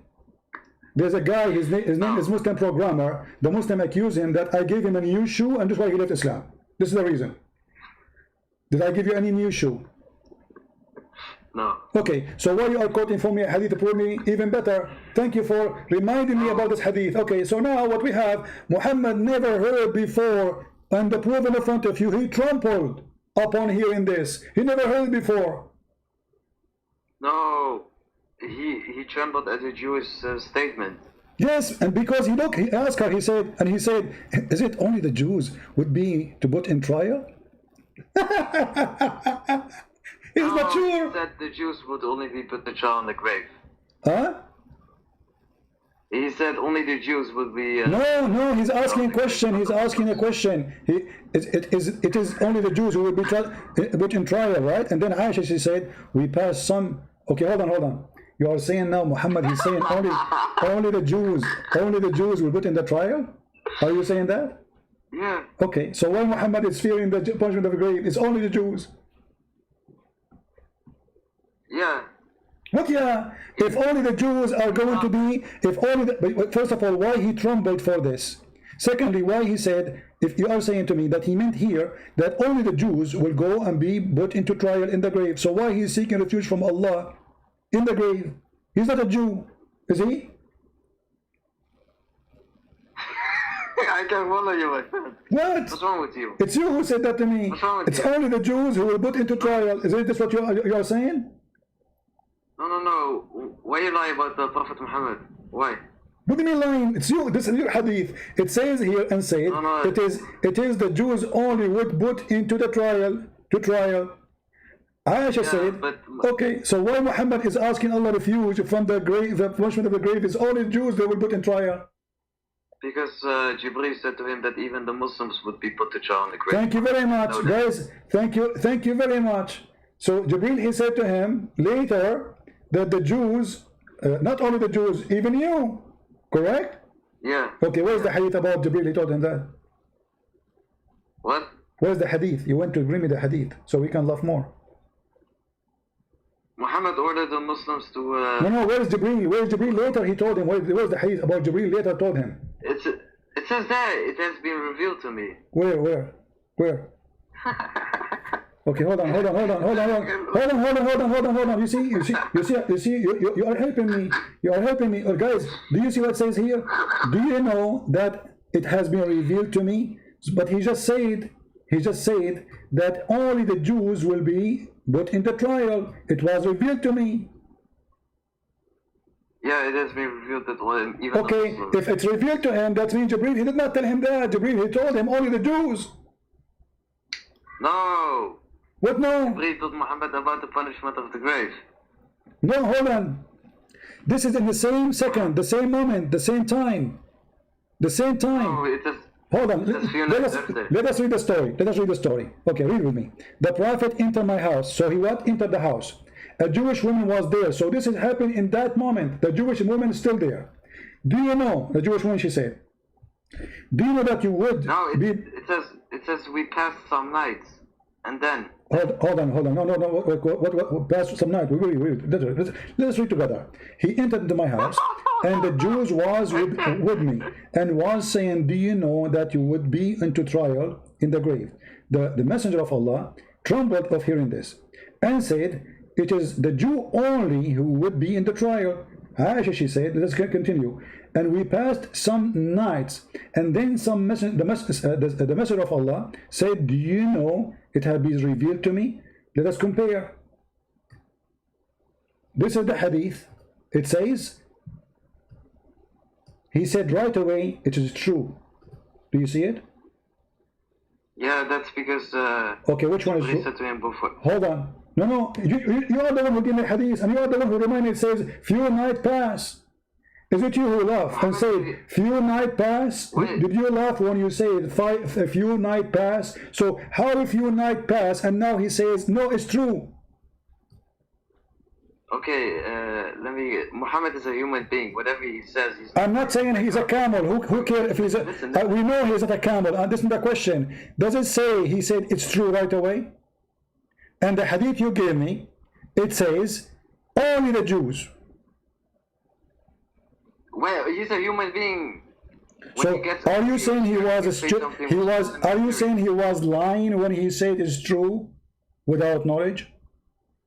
No, you are lying. So why he's saying it's true right away? You see, in the hadith you gave me, few nights pass, and then it was revealed to me, correct? You're the one who reminded me of it. Thank you very much. My friend. But the hadith, and this is the same in Sahih Bukhari. Let us open Sahih Bukhari. Here we go. This is Sahih Bukhari, which Muslims they worship. Sahih Bukhari says, I like it when you laugh. It's like a hooker house. Go ahead. Here we go. Is that a Sahih Bukhari? Read carefully. A Jewish Aisha, she said, a Jewish come to her and mentioned the punishment of the grave, saying to her, may Allah protect you from the punishment of the grave. Aisha then asked Allah Messenger about the punishment of the grave. He said, yes, there is a punishment in the grave. Do you see it? Okay, so? Okay. So he agreed right away. No, but that's one narration. You just don't take one narration. My friend, I'm showing you all the narration, the one you gave me, the one in Bukhari, and the one in the other book. All of them. They are saying that Muhammad, he agreed right away. This is Sunan Nasa'i. What's your point? And my point is he agreed right away. He is copying the Jews. Before the Jewish women, she mentioned that story. But before the Jewish women mentioned the story. Okay, let me ask you. From all the narration you have, did you see anywhere Muhammad he mentioned ever? As long as you are saying that Jibreel he mentioned to him the punishment of the grave, why Muhammad never mentioned until the Jewish woman she came? Okay, what if I show you from Quran before? No problem. Show me from Quran before. As in Quran saying that before Allah says, for example, we will punish the non-believer 2 times before he will be resurrected. I think. No problem. Show me from the Quran. One time in this world, and one time in the barzakh. My friend, you just brought a big problem now to your God. Go ahead. Why? Yeah. But because you know because in the Quran it says that Allah will make you blind in the judgment day, not in the grave. What the hell does this have to do with this?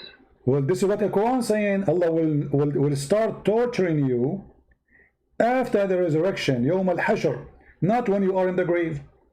Chapter 20, No, verse number 24. Okay, show me from the Quran. Show me from the Quran. Show me from the Quran. Here we go. Is that Quran? Chapter 20, verse 124. It says Allah will gather all of those kuffar in the judgment day. He will rise them up and he will make them blind. Wait. That's the main punishment. That's hellfire. No, this is before hellfire. This is in the day of resurrection. This is not hellfire yet.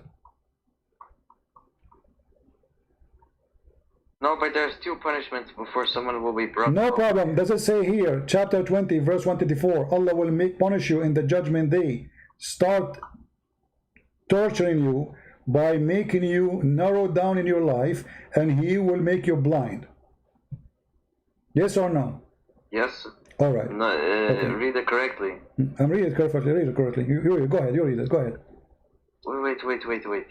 Do you know what will happen to you in the grave? In the grave, yes, two angels will come to you and they will ask you 3 questions. Yeah. And then each time you answer the question wrong, they will hit you with the hammer. Is that correct? Yeah, but a dragon will come to you with A dragon, yes. A dragon he have. How many head he have? How many head he have? He has 90 heads, and each head is like a snake head, and they will Okay, eat your flesh. so he have 99 heads. Hold on, he have 99 heads. Each head have 7 heads. Yeah. The total is what? They have heads of snakes. No and They will problem. eat you up. So 99 heads, like Allah, and each head have 7 heads. Wait, What is the total? So what are you calling my God Satan? I'm not saying anything. You are the one who mentioned the story. So on what they will do, they will go inside your anus. Is that correct? So you have 99 dragons. Each one of them have Oh my God. have 7 heads. I can show you. You want to challenge me? You are so inappropriate, sir. No. No, it's not good. Okay, hold on, guys. So if I say anus is not appropriate, are you sure? Listen, are you going to show me fudge? No, I will show you. I will show you that your God Allah. I will show you that your God Allah, He will insert in your anus a chain of 77 cubits from the Quran. Do you accept the challenge? Hello? Hello? You want to play dead? Chapter 69, verse number 32. Furthermore, make him march in a chain. Stupid translation. What march in a chain? It says asliku. Insert in him. Where? In his anus. What happened to this guy? He died? Did he hang up? He hang up. Okay, we have another Muslim trying to call.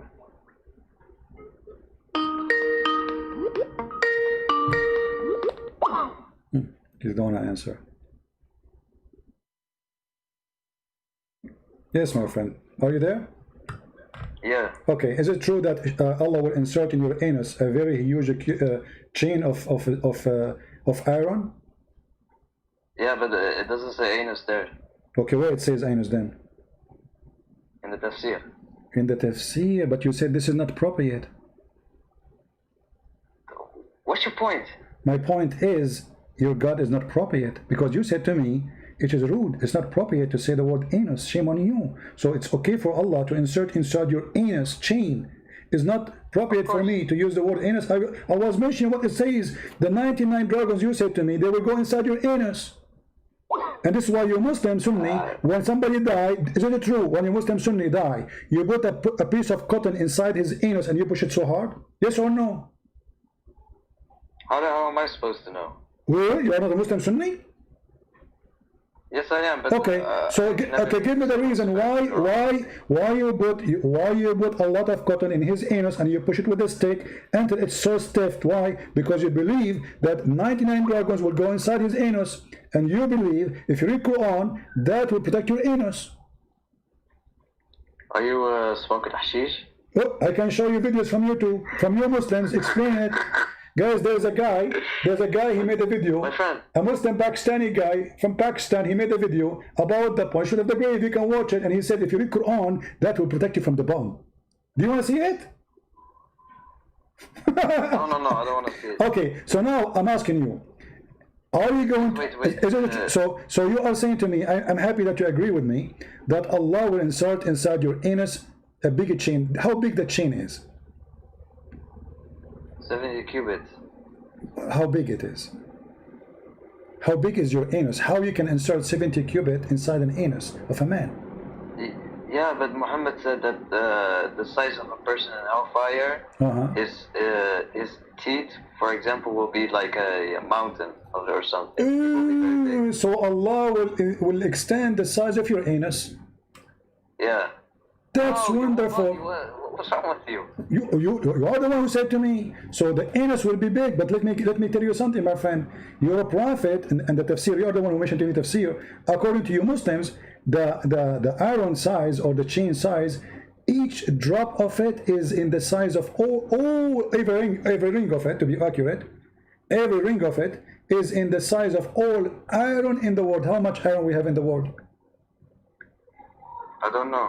Okay, so how even if Allah He make you 90 mile tall, the women, the man he will be 90 mile tall, and the women will be 30 mile tall, but yet you are 1 meter wide or 60 centimeter wide. You will look like a snake, like a worm, which is very funny. No, okay, now hold on. So how big the iron ring of each one of those will be? Do you know? You said of all iron in the world. Okay, I want you to read for me in the screen.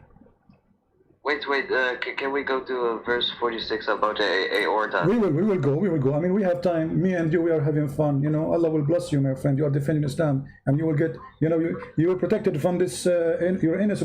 By doing this now, your anus is safe. Come on. So, then fasten him on a chain, wherefore the length of 70 cubit. Ka'b al-Ahbar said, every ring, it will be equal to the entire amount of iron found in this world. Every ring. All of this will be in the anus of a guy. I don't care what people say. They have to have proof for that. Well, I'm showing the proof in front of you. This is your books. This is Ibn Kathir. Yeah, but he's not my prophet. That the guy who said that. Okay. So do you have a proof? Do you have a proof when your prophet he says 2 angels will come to you and they will hit you in the hammer on your head? Yes. Where? Have you ever go to a grave? Okay, so how come those in the university they have a skull of a human being who's dead for 1,000 years or maybe more, and yet the hammers did not hit them yet, and they are kuffar?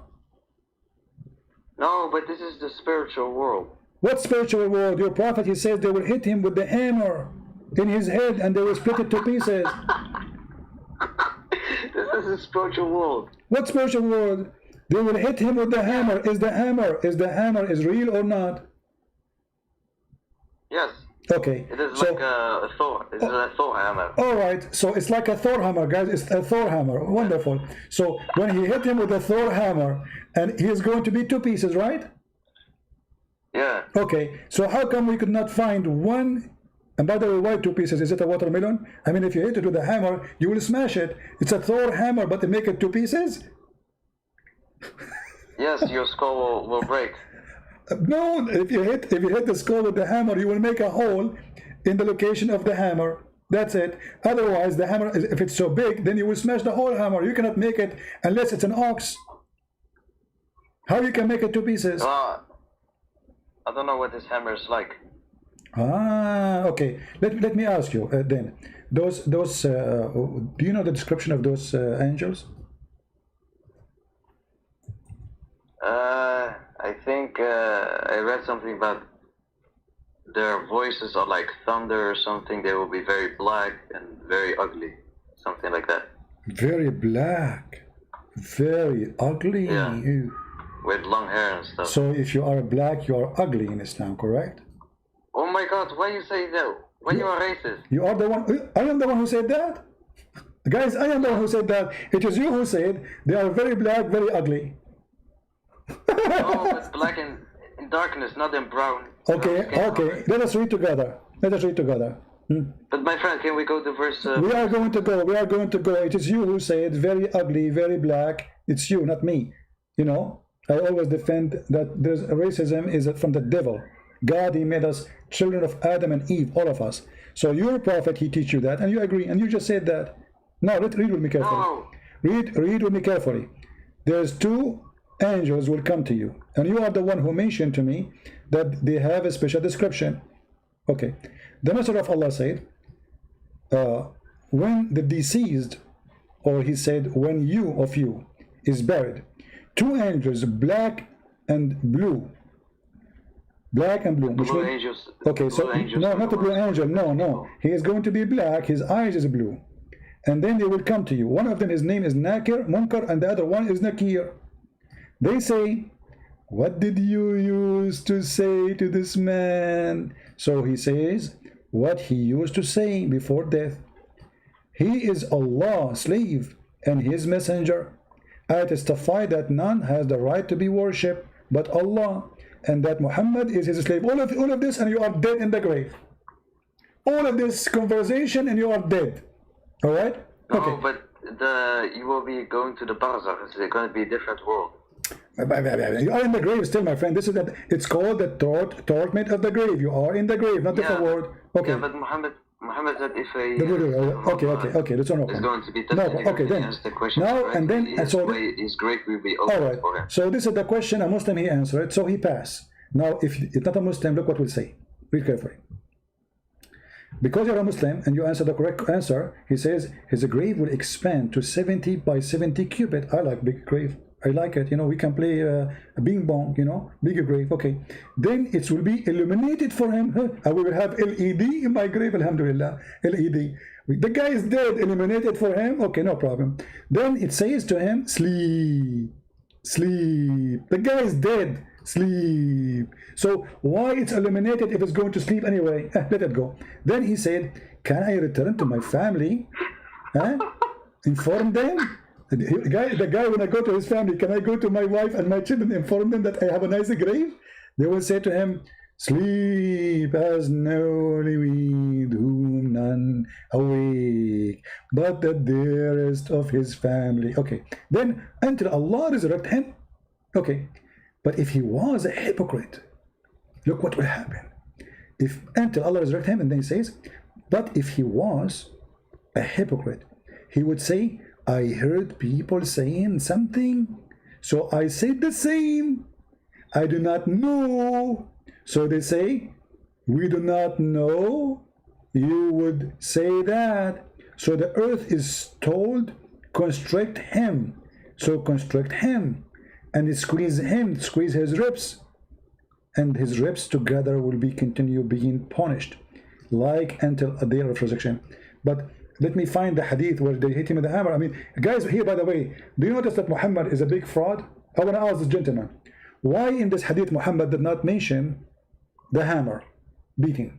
Do you know? There's two options. Either a person will have a lot of punishments, or either a person will have a punishment. No. He mentioned everything. Guys, two options. He said there's two options. No, he said what will happen to the Muslim, what will happen to the in the other hadith. Muhammad, he mentioned two hammers. Wait, Habibi, wait. Allah said every person will be punished according to his sins. Some will be punished heavier, and some will be punished lightly.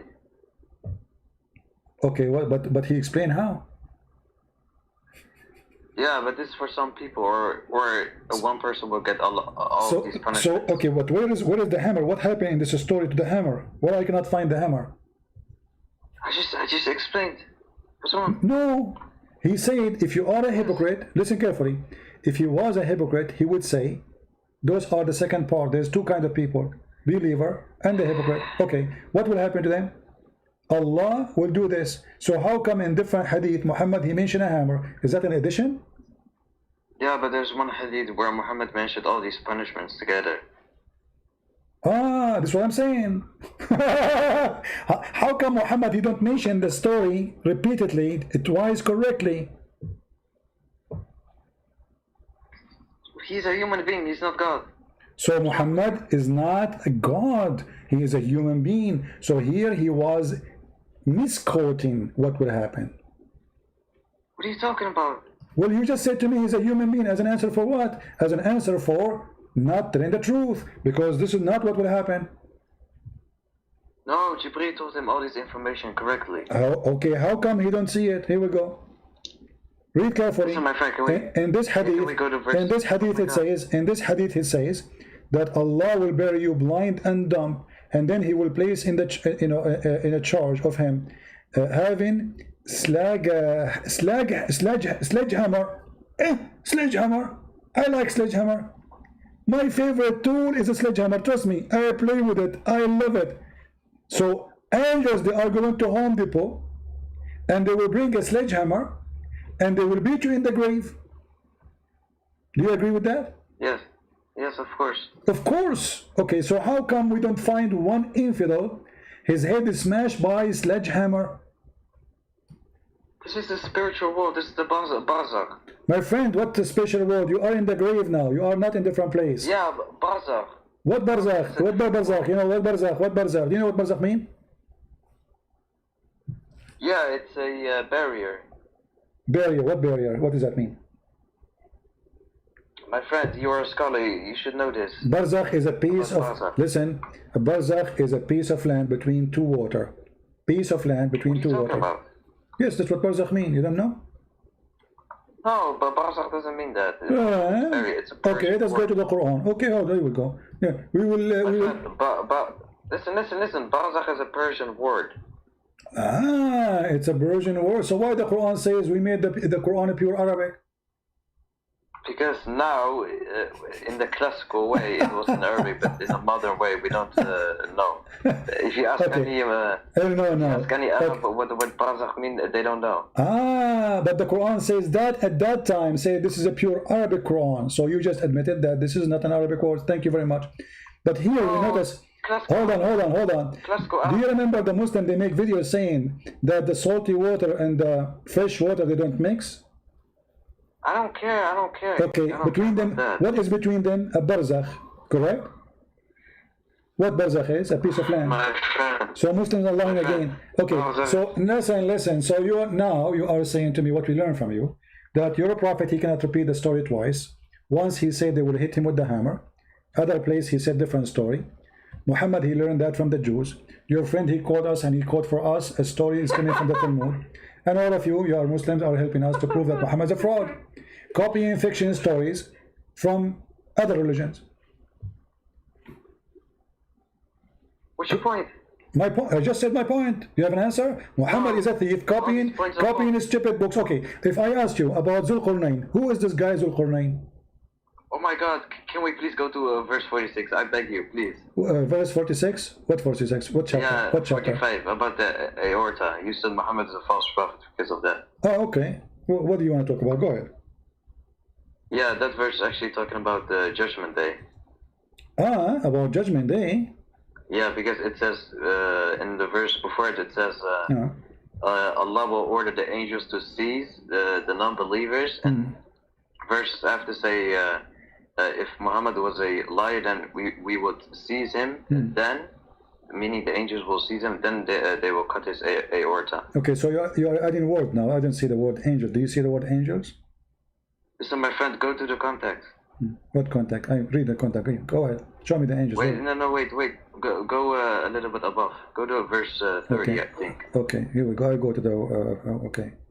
But it says, we will seize him, then we will cut his aorta. Okay, and? So the angels will seize him. Who is the one who says we will? We will. Allah or the angels saying that? Allah said the word we means Allah and the angels. Okay, look what you just helped me with now. You just helped me saying that if Muhammad is a liar, Allah will insert in his anus, is this a huge chain? Correct? On Judgment Day. On Judgment Day. Okay. No, where it says Judgment Day? Listen, go to verse 30.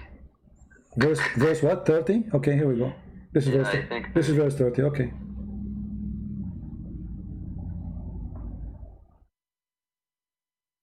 You know, the funny is, a second ago you were telling me that when you die, there is a punishment of the grave, and now you are saying to me in Judgment Day, you are contradicting yourself. So do you Muslim believe the torture will start from the grave or from the Judgment Day? Wait, go to verse 30. I am in verse number 30.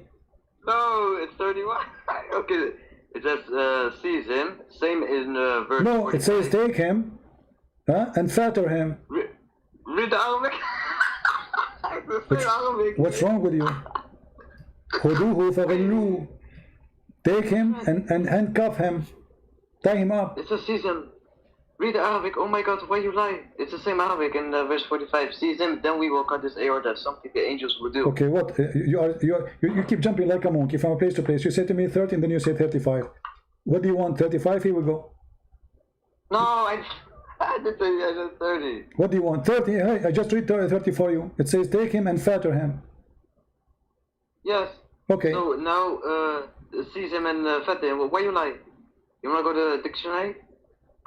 I am lying. This is your translation. My friend, I don't read English translations. Okay. What is the فغلوه? What does that mean? My friend, go to verse 4. What فغلوه mean? What فغلوه mean? Go ahead. Go to verse 45, Habibi. Don't call me Habibi. This is gay language. I'm asking you. فغلوه. So what فغلوه mean? Go to the dictionary. Oh, here we go. One of us is a liar. The Muslim translate. It means to fatter him, to tie him up. My friend, this is the same in the verse 45. No problem. Which translation you accept? So, Okay, hold on. In front of everybody. my friend, I don't read What translation you accept? So all Muslim translation are lying? No, but I am an Arab. I read the Arabic. I don't read translation. You are an Arab? You are an Arab, are you sure? No, I'm from China, man. I'm sorry. Well, not I, because you are an Arab. So that's a privilege to be an Arab. So what if you're an Arab? So you're an Arab, you do not know فغلوه mean. Okay, if we go right now to Ibn Kathir interpretation, is he going to say the same or not?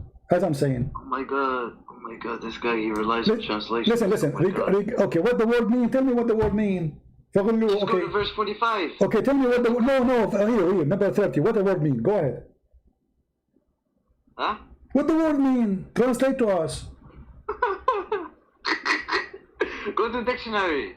I will not go to dictionary because you are my dictionary now. You are an Arab. I am, I'm black, blonde, African American from Japan. So you tell me what the word mean.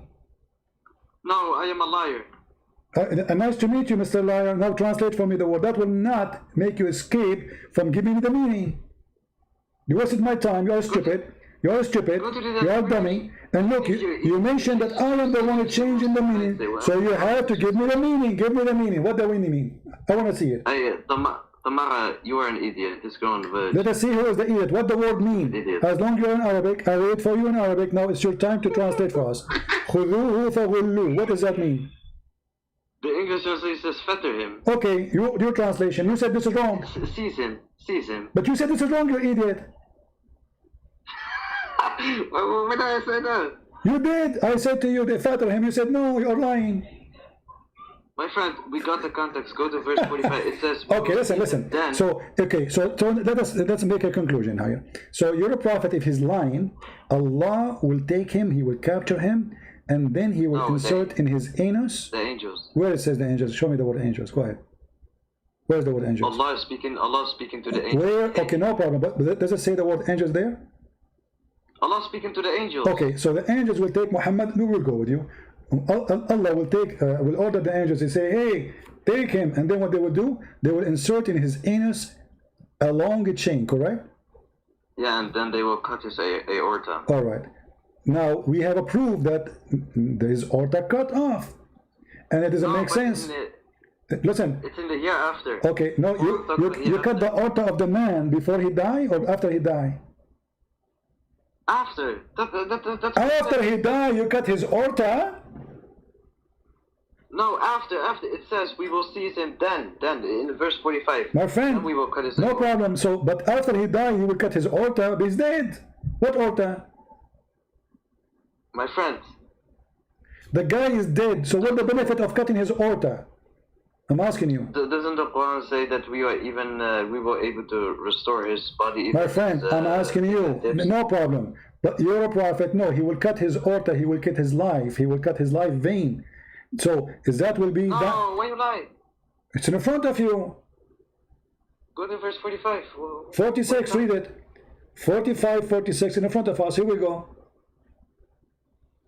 If he said something lying about us, we are going to seize him from his right hand, and then after that we would surely cut off his life vein. Exactly. So how can this be earthly light when it says we will seize him, then we will cut his aorta? Allah can seize you any place. Allah can seize you only in the, you know, He cannot seize you now on earth. My friend, in the context, Allah's ordering the angels to seize the non-believers. No, talking about Muhammad. Okay, let us see together.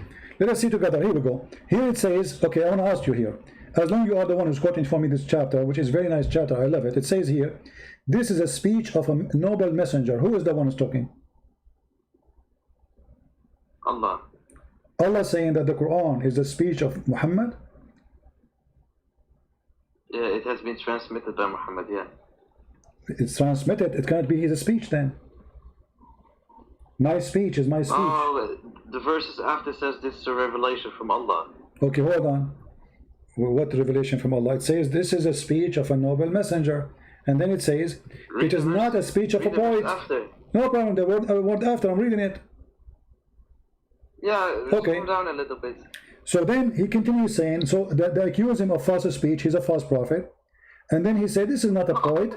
And then he said, he is not the same as Quran, those who do the sajah. Like I ate potato and I put some tomato and I spoke to Tato and he said to me, you are getting fato. Stupid Quran. Now, if Muhammad, he lie about what we send down to him, we will cut his artery. Correct? On judgment day, yeah. You know what? I will go with you guys in the judgment day.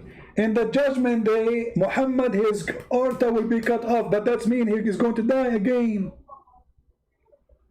No, death will be slaughtered in the middle of hell and heaven. There will be no death. No, he will not be slaughtered. He will be cut only his aorta, not slaughtered. Oh my God! Wait. Okay, let us see. Okay, you know what? It's a challenge from me. It's a challenge from me to you. If there is any scholar agree with you about what you said, that this is about the judgment day, my friend, I show you Quran. I'm showing you the scholars too. What's wrong? Are they lying? But who's more important, Allah or scholars? But how you get the interpretation you have? How come you are against all the scholars? Because it says we will seize him, and in the context it says the angels, Allah will order the angels to okay, seize. well, it says that he would do that to him in the judgment day to Muhammad. My friend, Muhammad says before judgment day, 30 false prophets will appear, but he never said that on the earthly life the aorta will be cut. Okay, let's see. We go to the hadith. No, don't change topic. Oh, hold on, we want to change topic. You're a prophet, he said, that because of the poison he ate in Khaybar, he feel as my aorta is being cut off. Okay. Actually, it doesn't say as, it says وجدت انقطاع أبهري من ذلك السم. So there's no as. I find that my aorta is being cut off because of that poison. There's no as. So now, is that in judgment day will happen or when you are alive? On judgment day. So how come it happened to Muhammad when he's alive? It doesn't matter. The Quran is saying on judgment day. Oh, so Muhammad is lying here? My friend, look what you were... Well, I'm asking you, Muhammad, he said that his aorta is being cut off because of the poison. Is Muhammad lying?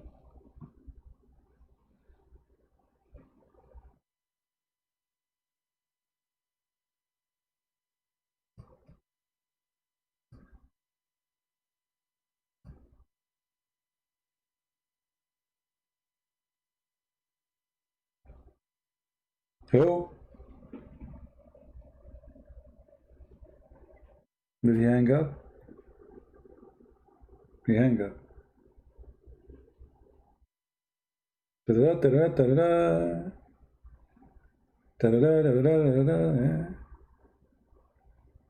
Actually, I was going to go more. The Muslim, he posed for us a video about the rabbi, and I was going to play the rabbi because the rabbi in his video, he said that Muhammad is a fraud. I mean, Muslim, they want to prove to us that the Jews and the Muslims, they have one God. They got me a stupid rabbi saying that we have Jews and Muslims, they have the same God. I can show you even Christian priests, they're saying the same. But he can't prove it. Did he quote anything from the Old Testament?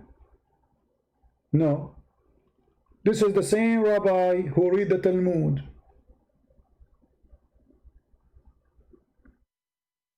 And not only that, he said Muhammad, he changed a lot, he is a fabricator, he is a liar. So you are quoting for me a rabbi who's saying that your prophet is a fraud to prove to me that we have the same God? Stupid.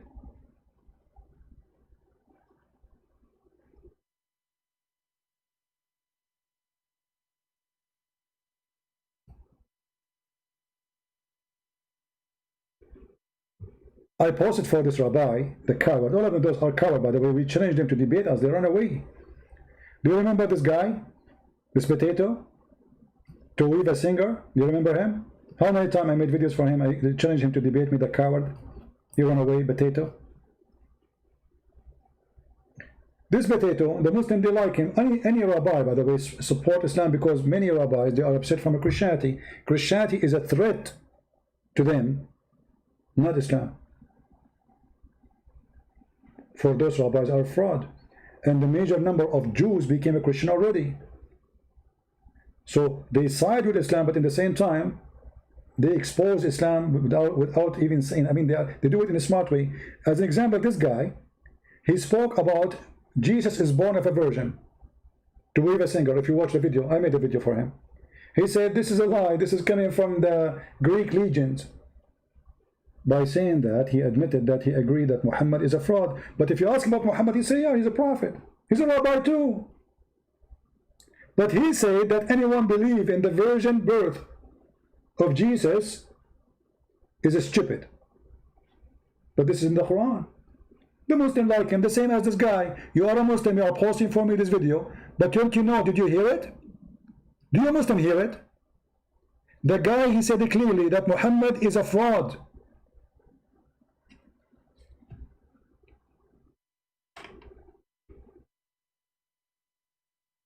Or you hear only a part you like, and you ignore the part you like. That we have the same God, but that's not what God wants people to act. I'm sure a lot of them are embarrassed from themselves also, the Arabs, the way some of them act. But generally speaking... He's talking about terrorists, but Muhammad is a terrorist. Muhammad, he says, I've been victorious by terror. So he said God will be ashamed of them. We have the same God, but they practice terrorism. To us, that's embarrassing that we have the same God, but that's not what God wants people to act. We have the same God, but that's not what God wants. That's mean the teaching of Muhammad is false. Continue. I'm sure a lot of them are embarrassed from themselves also, the Arabs, the way some of them act. But generally speaking, they took upon themselves the real God of the world, the Creator. They also believe in the Old Testament because they have their own Quran, what they believe in. I don't know what that says over there exactly. Just like the Christians have the New Testament, they have their New Testament called Quran, but they believe in the Old Testament too. And they... This guy, he is explaining to you that Muslims have the same God, but he don't know what the Quran is saying. Have you ever heard of a guy with a beard teaching about religion? He never heard what Islam teach. They have a book, it's called the Quran, but I don't know what it says there. So how do you know that the God of Muslims is the same God of the Jews? I mean, have you ever heard of a stupid answer like this? And look what he will say after. Change history around. The problem is that Muhammad, he changed history. Muhammad, he changed history around. Change history around. The problem is Christians have the New Testament. They have their New Testament called Quran, but they believe in the Old Testament too. And they change history around. So now he is saying the Christian and the Muslims, they change history around. Okay, let's see. Problem is that we know that Abraham took Isaac for a sacrifice. No, he took Ishmael for a sacrifice. Oh, so he's talking about the Muslims. They change history. The Muslims, they are lying. Muhammad is a liar. It's not Ishmael, it's Isaac. So he just said your prophet is a fraud. They changed the whole thing around the last few hundred years when from Mohammedan the prophet came, Mohammedan, who also preached God, that he didn't make himself into a God, but he preached there was a God in the world, and he was a prophet, but he changed things around in the Torah to make... He was a prophet, but he changed things around. I mean, have you ever heard of a hypocrite rabbi like this? He said he's a prophet, but he changed things around. He flipped it upside down. He's a prophet, but he's a liar. The Arabs, like, they're on top, and the Jews are on the bottom, they're on top, whatever it is. But Allah, what he did, prophet, but he changed things around in the Torah to make the Arabs like they're on top and the Jews on. He changed things in the Torah. He changed things in the Torah. I mean, at least watch the video you hear before you send it to me. Watch it before you send it to me, because you are just exposing your false prophet. And actually, I guarantee you now, after the Emirate, they sign a peace agreement with Israel, you will find more rabbis saying we and the Muslims are the same. Just wait. Already, Benjamin Netanyahu, he said, all of us, we are from Abraham. Actually, that the agreement with Emirate, it's called Abrahamic agreement. Abrahamic. And here, by the way, I want to remember something. I was talking to someone about Arab and native Arab, what Arab mean. Arab is not an ethnic group. Arab is a word mean desert. Whoever live in the desert, they call him Arab. Who called them? The Aramaic. It's not the Arab call themselves Arab. It is the Aramaic called them Arab. So whoever live in the desert, he is Arabian. You see in some translation they say in the desert of Arabia. The fact the word Arabia itself is a desert. You don't need to add the word desert. The word Arabia, it's a desert. So when we say Arab, Arab are not an ethnic. Whoever live in the desert, he is considered as an Arab, which means a Bedouin. If you go to the Quran, you will find this. And the Quran is copying as usual from the Aramaic.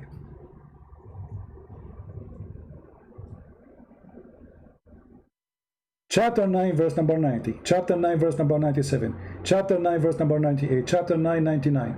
Chapter 9, 101, etc. Al-Arab. Who are the Al-Arab? The Bedouin. The Bedouin.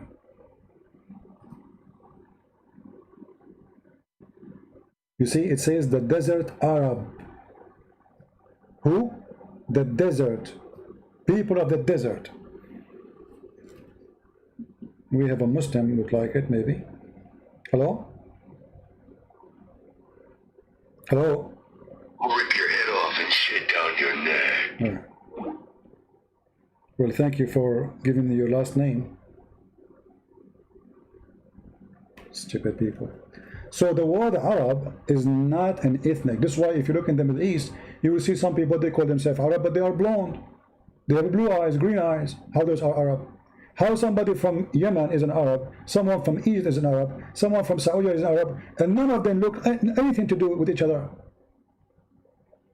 Most of those who live in Arabia today, they are coming from India. Specifically, Saudi, what we call them Saudi, Qatar, Emirat, Bahrain. If you go right now and check how they look like, guys, is the sound coming bad? I have the fan on. Is it bad? Tell me if the sound is bad.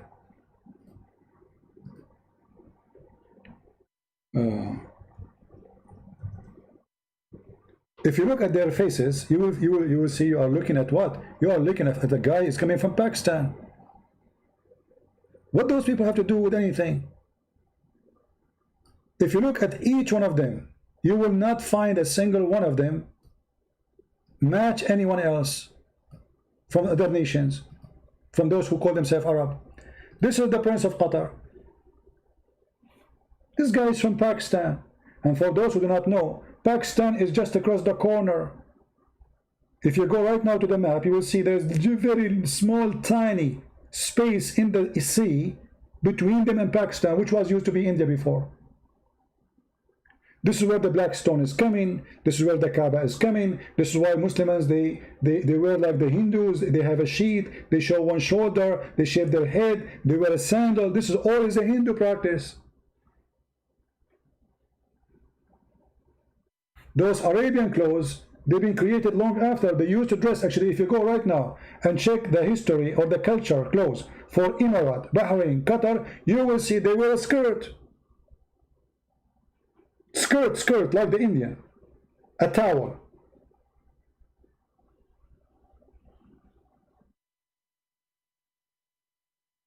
So many who do not know, they think that when you say an Arab, like I say I am an Arab, that's mean I belong to an ethnic group. Arab have nothing to do to any ethnic. Arab is a word originally mean those who live in the desert, later became anyone who speak Arabic. His native language is Arabic, mean the first language you are born to speak when you are born. What language is native.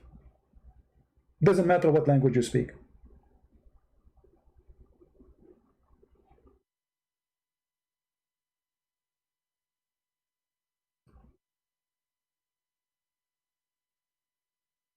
Where is this guy from? He's an Arab. How he look like? How come he look like Pakistani? He look like Indian. Their eyes, their hair, their structures, their height.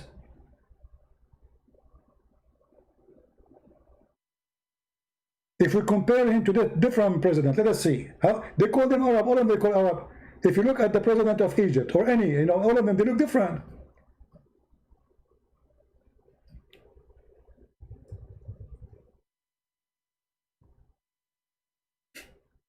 Look at this guy. This guy is an Arab too. He's an Arab with the blue eyes, and he's so blonde to the point he cannot open his eyes. He's an Arab. You tell me how this happened.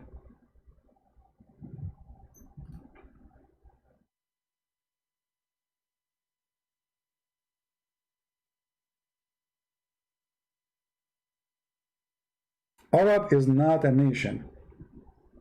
Mimi Hijab, he called himself an Arab, but this guy is an Egyptian.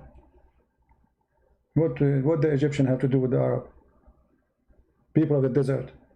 This is Africa. The word Arab is mentioned for people of the desert who live in Asia, not in Africa.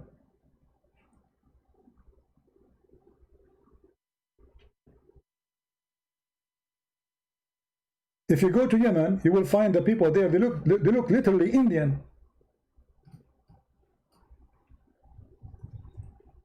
And because they are mixed with other nations for a long time, so let us say their color a little bit changed. But they are literally look like Indian. Those are people of Yemen.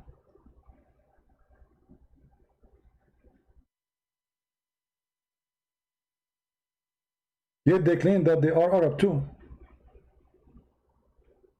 And they wear a skirt.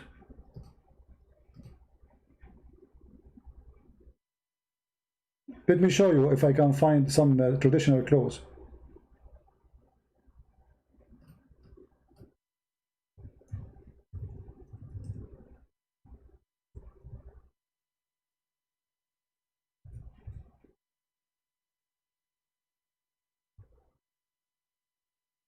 Those new style Arabian clothes, those have nothing to do with them. Let us see. I don't know what they call them really to find the traditional.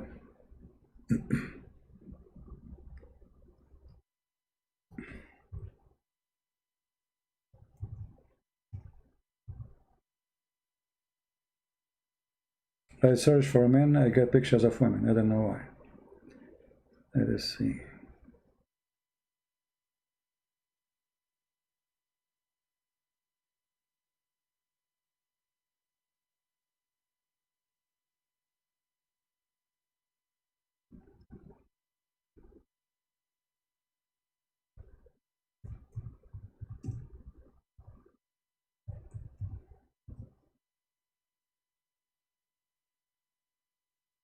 I search for a skirt, I get women skirt.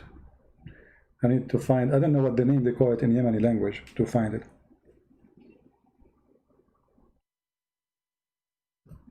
Anyway, so don't be mistaken when you speak, when you think about Kandura. Is that what they call it? Let me see. What Kandura? I don't know really what they call it. Kandura is something they use in the Emirat, not in Yemen. But we can, no, this is not the same. No.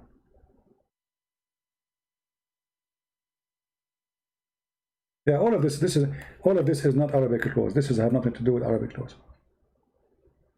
There's nothing called Arabic laws anyway, because they have different, they are different nations, different ethnic group, all mixed together. There's nothing called Arab. The biggest wrong understanding they teach you even in school, that Arab are people who they are a nation, they are ethnic group. They are not. They are not.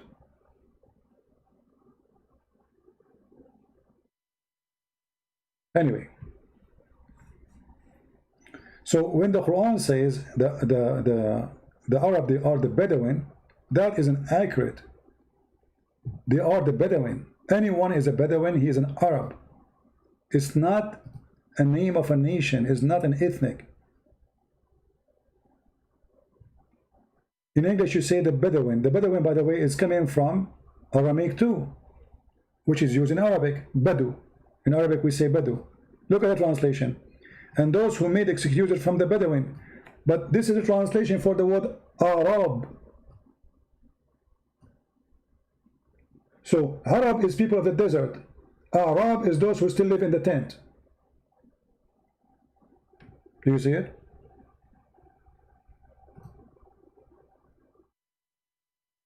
Are you a Bedouin? No, I'm black, blonde, African American from Japan. Who cares where I'm from? That's not important. So don't make them fool you about something called Arab. Arab is not an ethnic. It's mixed with tons of, you know, remember that area occupied by the Roman, occupied by the Persian, occupied, I mean, how you can have an ethnic group in that area? In the Middle East, how you can be a person belong to any ethnic? The only one who, let us say, did their best to preserve their ethnic group is the Jews. Why? Because they don't allow mixing with others, marrying from others. Even if a woman, if they have a child, he's coming from a man, he is not approved, they don't recognize the person to preserve their ethnic group.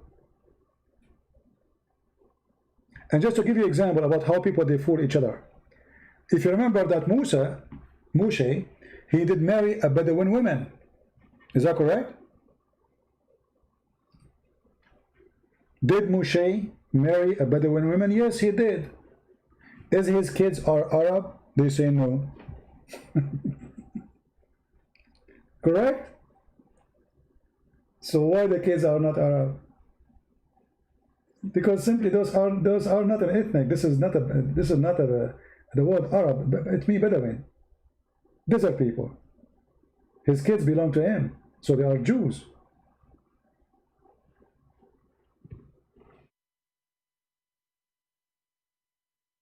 All right? And that will refute the stories of Muhammad claiming that Ishmael, he married an Arabian woman. Because even if this has happened, which is not true, because the Bible in the Old Testament say clearly that Ishmael, his mother, she married to him an Egyptian woman. So they corrupt the history, as the rabbi, he said.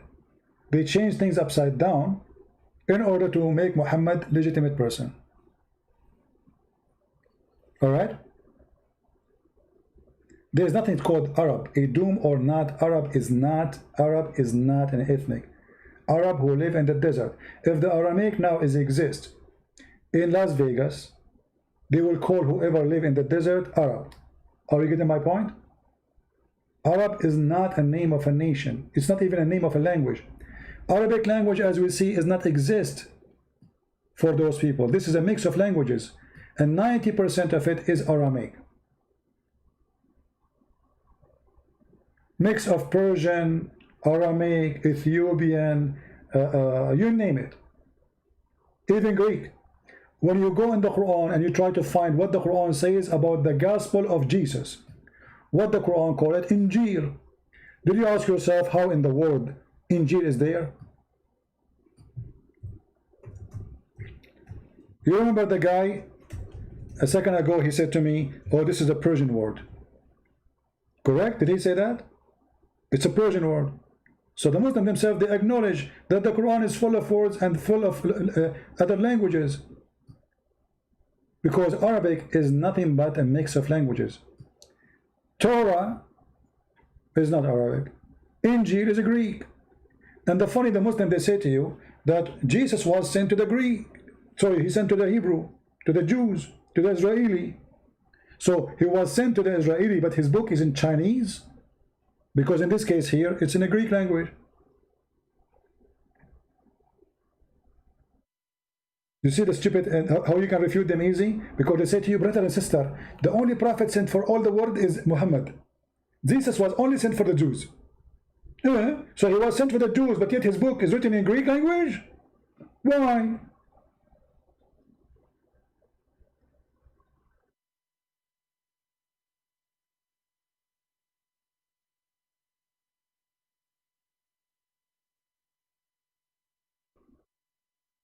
If an Arab is not ethnic, where you come from, you know, I can't talk about myself from now until tomorrow to tell you where I'm coming from.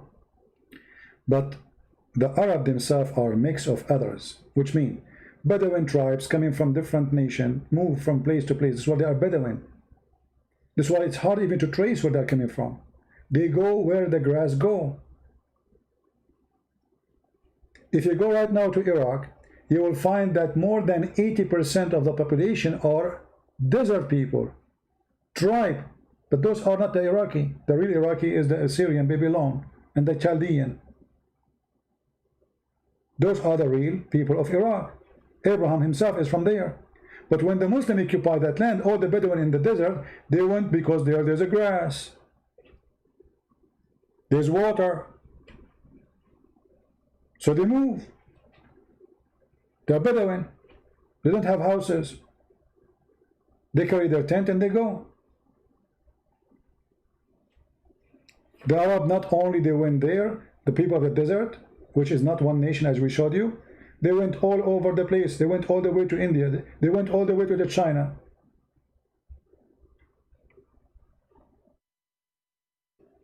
So mistakenly people think that when we say Arab, we are talking about an ethnic.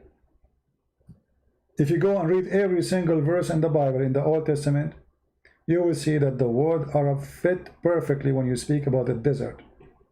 The desert and only the desert. Aram is a word mean people who live, is a name of a person, right? Aram. Aramic is people who live in the high hills. You know, everything in the Bible, by the way, is not a name, it's a description. So Arab, people who live in the desert.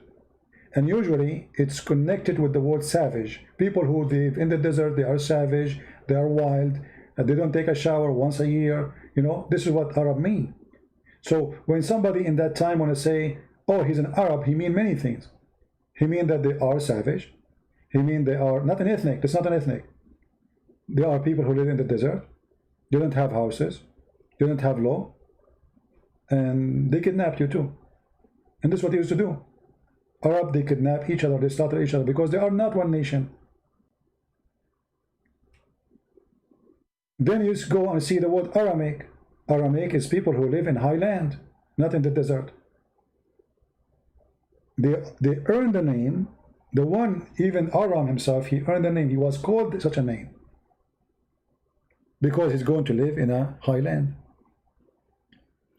Every name you find in the Old Testament, even in the New Testament, have a story. It's a statement. It's a phrase. It's an announcement.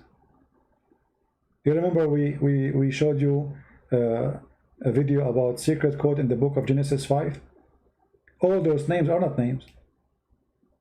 You can search it right now in Google. All right?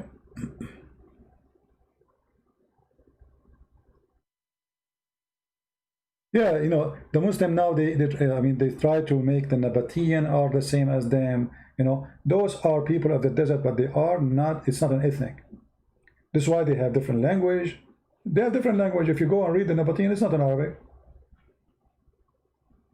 If you go and read, go right now and search for the temple of Al-Makkah. Let me find it. We are here for how long? Man.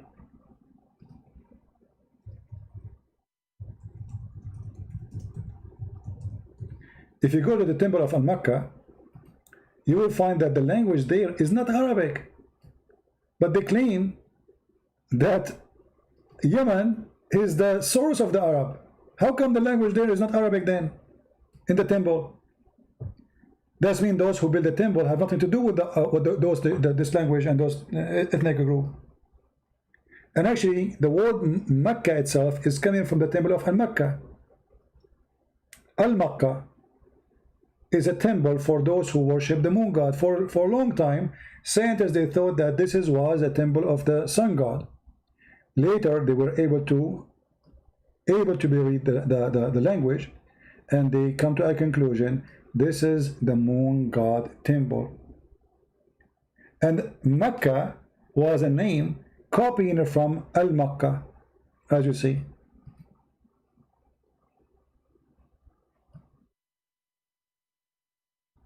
Makkah, in the language of Yemen, they make the letter Ka as Qa.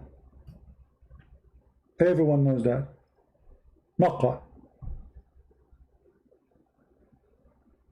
So Mecca was a copy, a counterfeit of the temple of Al-Makkah. This is why in the Kaaba there is two corners. One of them have the black stone, and one of them have, it's called the Yemeni corner. If we search for the Yemeni corner, let's do that. What you will find? You will find stones coming from the temple of Al-Makkah.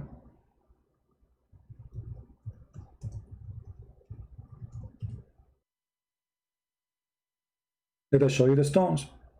So what they do, what the Arab did, or those people who live in the city, this small town, they build those desert people. It's a business. They took stones from the temple of Al-Makkah to make to make this place holy. Why you want to go all the way to the temple of Al-Makkah to touch the stones there and pray in front of them? We'll bring you some stones right away. We put them here, and here we go. You can't touch them here. If you look with me carefully, this is it's called until now the Yemeni corner. They say to you it's facing Yemen. What's facing Yemen? For it having stones from Al-Makkah temple. If you look with me, you will notice that the stones there, they don't match with the color of the other stones. Correct?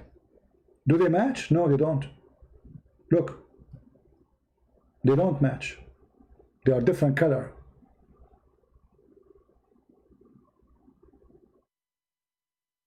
Muhammad, he claimed in the hadith that if you touch those stones, Allah forgive your sin. Actually, they forgive your sin, not Allah.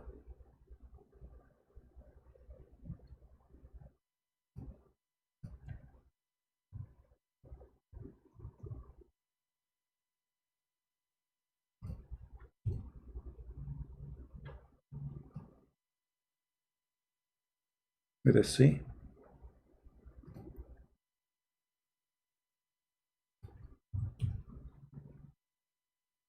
I'm trying to find the hadith. Give me a second.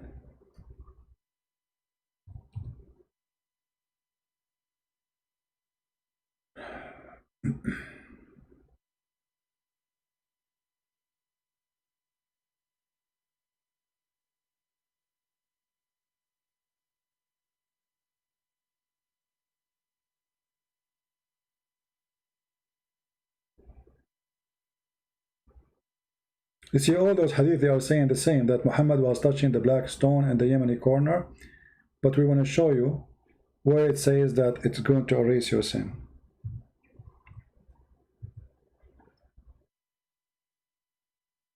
There's nothing called related to Allah. Allah is the moon god, and they are trying to make a counterfeit for the temple of Al-Makkah.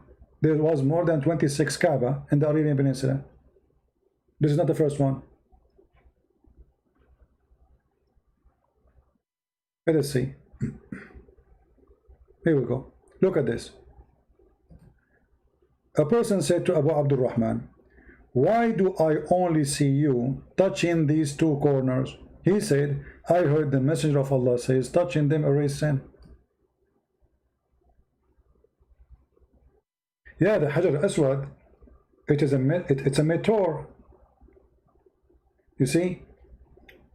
In order to understand why the Arab, they worship stones, you have to go back a little bit in history even during the time of Muhammad. As an example, this hadith here says that we used to worship stones. Read carefully. Used what? This is a new Muslim. He just converted to Islam. Muhammad is a prophet now, supposedly. He took over. We used to worship stones. And when we found a better stone than the first one, we would throw the first one and take the better. But if we could not get a stone, then we would collect some earth, which means dirt, and then bring a sheep and milk sheep over it and perform tawaf around it. So this is what the Arabs do. They worship stones. And the Kaaba was just a movement of, you don't need to go to Las Vegas, we have a slot machine for gambling here.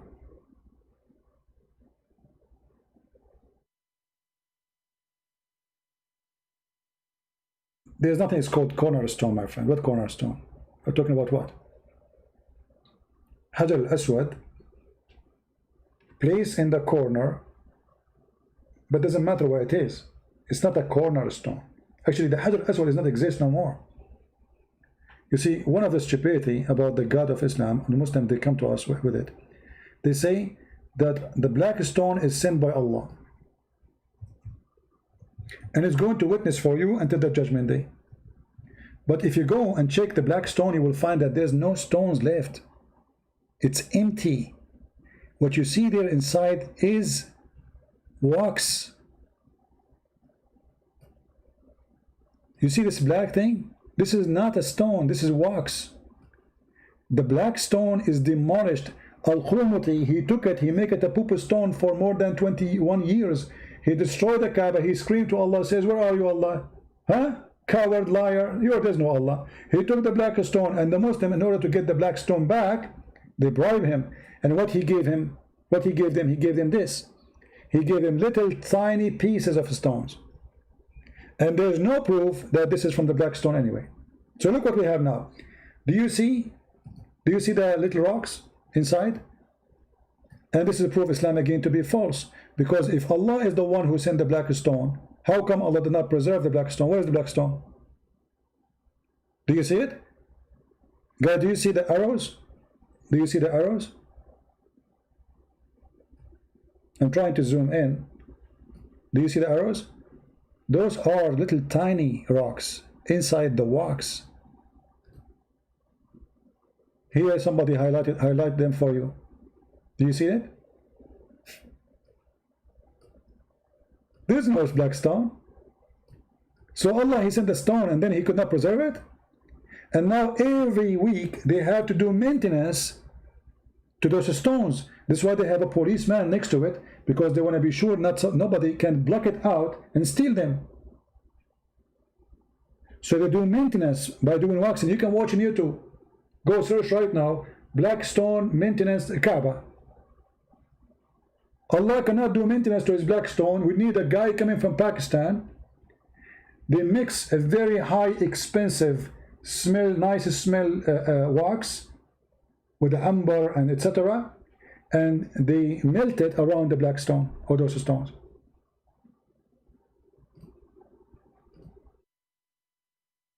Actually, we can find the video right now. Give me a second. I will not play it for you. You can. I will post the link. All right.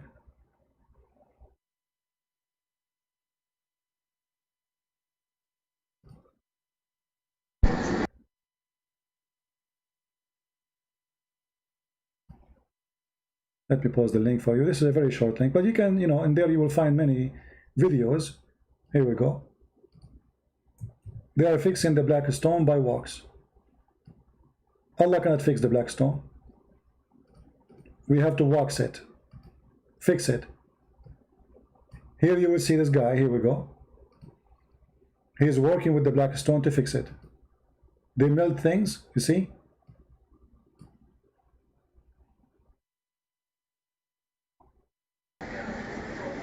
You see it? It's wax. There's no stone. They say we are kissing the black stone. There is no stone left in the stone. And this is from God. Allah could not preserve his black stone. We need to bring a maintenance guy to fix it. And what we have left, few tiny pieces. Imagine if I can get those pieces and sell them in eBay. Oh boy. Mean.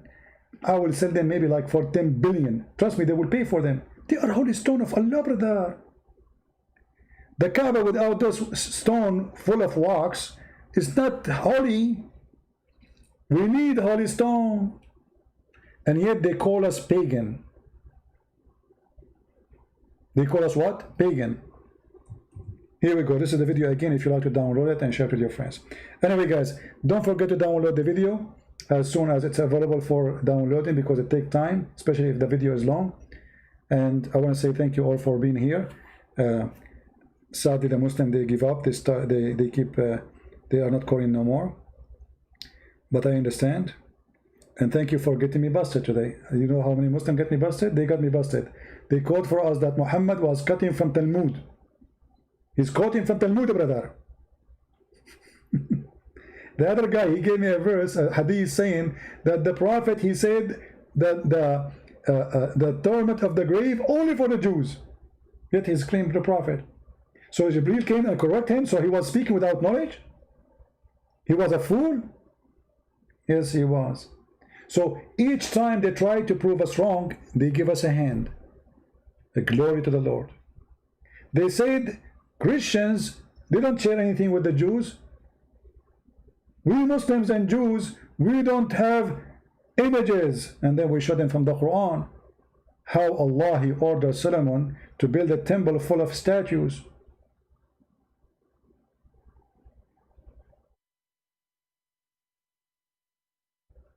Everything they said, we got them busted with it. So when the video is ready, download it, share it with your friends, and until we see you soon again, I pray to the Lord. You know, we pray to the Muslims, you know, to be saved too. We pray for all of us to be saved from the devil, from his deception. Be aware, be vigilant, and don't be naive. Don't be naive. Don't take what they say to you, even in schools. Most of our history is corrupt history. All my life, I grew up when I was a student in the Middle East. I heard nothing but garbage. I remember the history teacher says, but by Allah, we will take Jerusalem because it's us, our city. I said to him, sir, who is the one who built Jerusalem? He said to me, as I know, Prophet David and Solomon.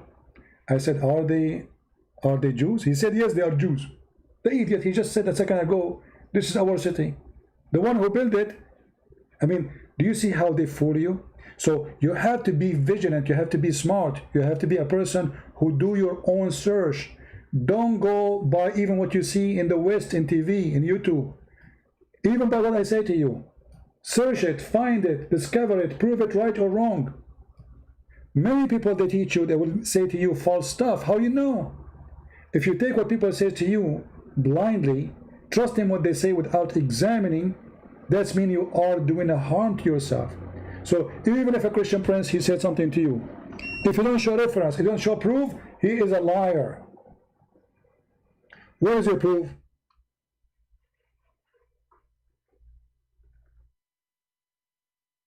Show us the proof, and then we will believe you. And if he show you the proof, go check it out.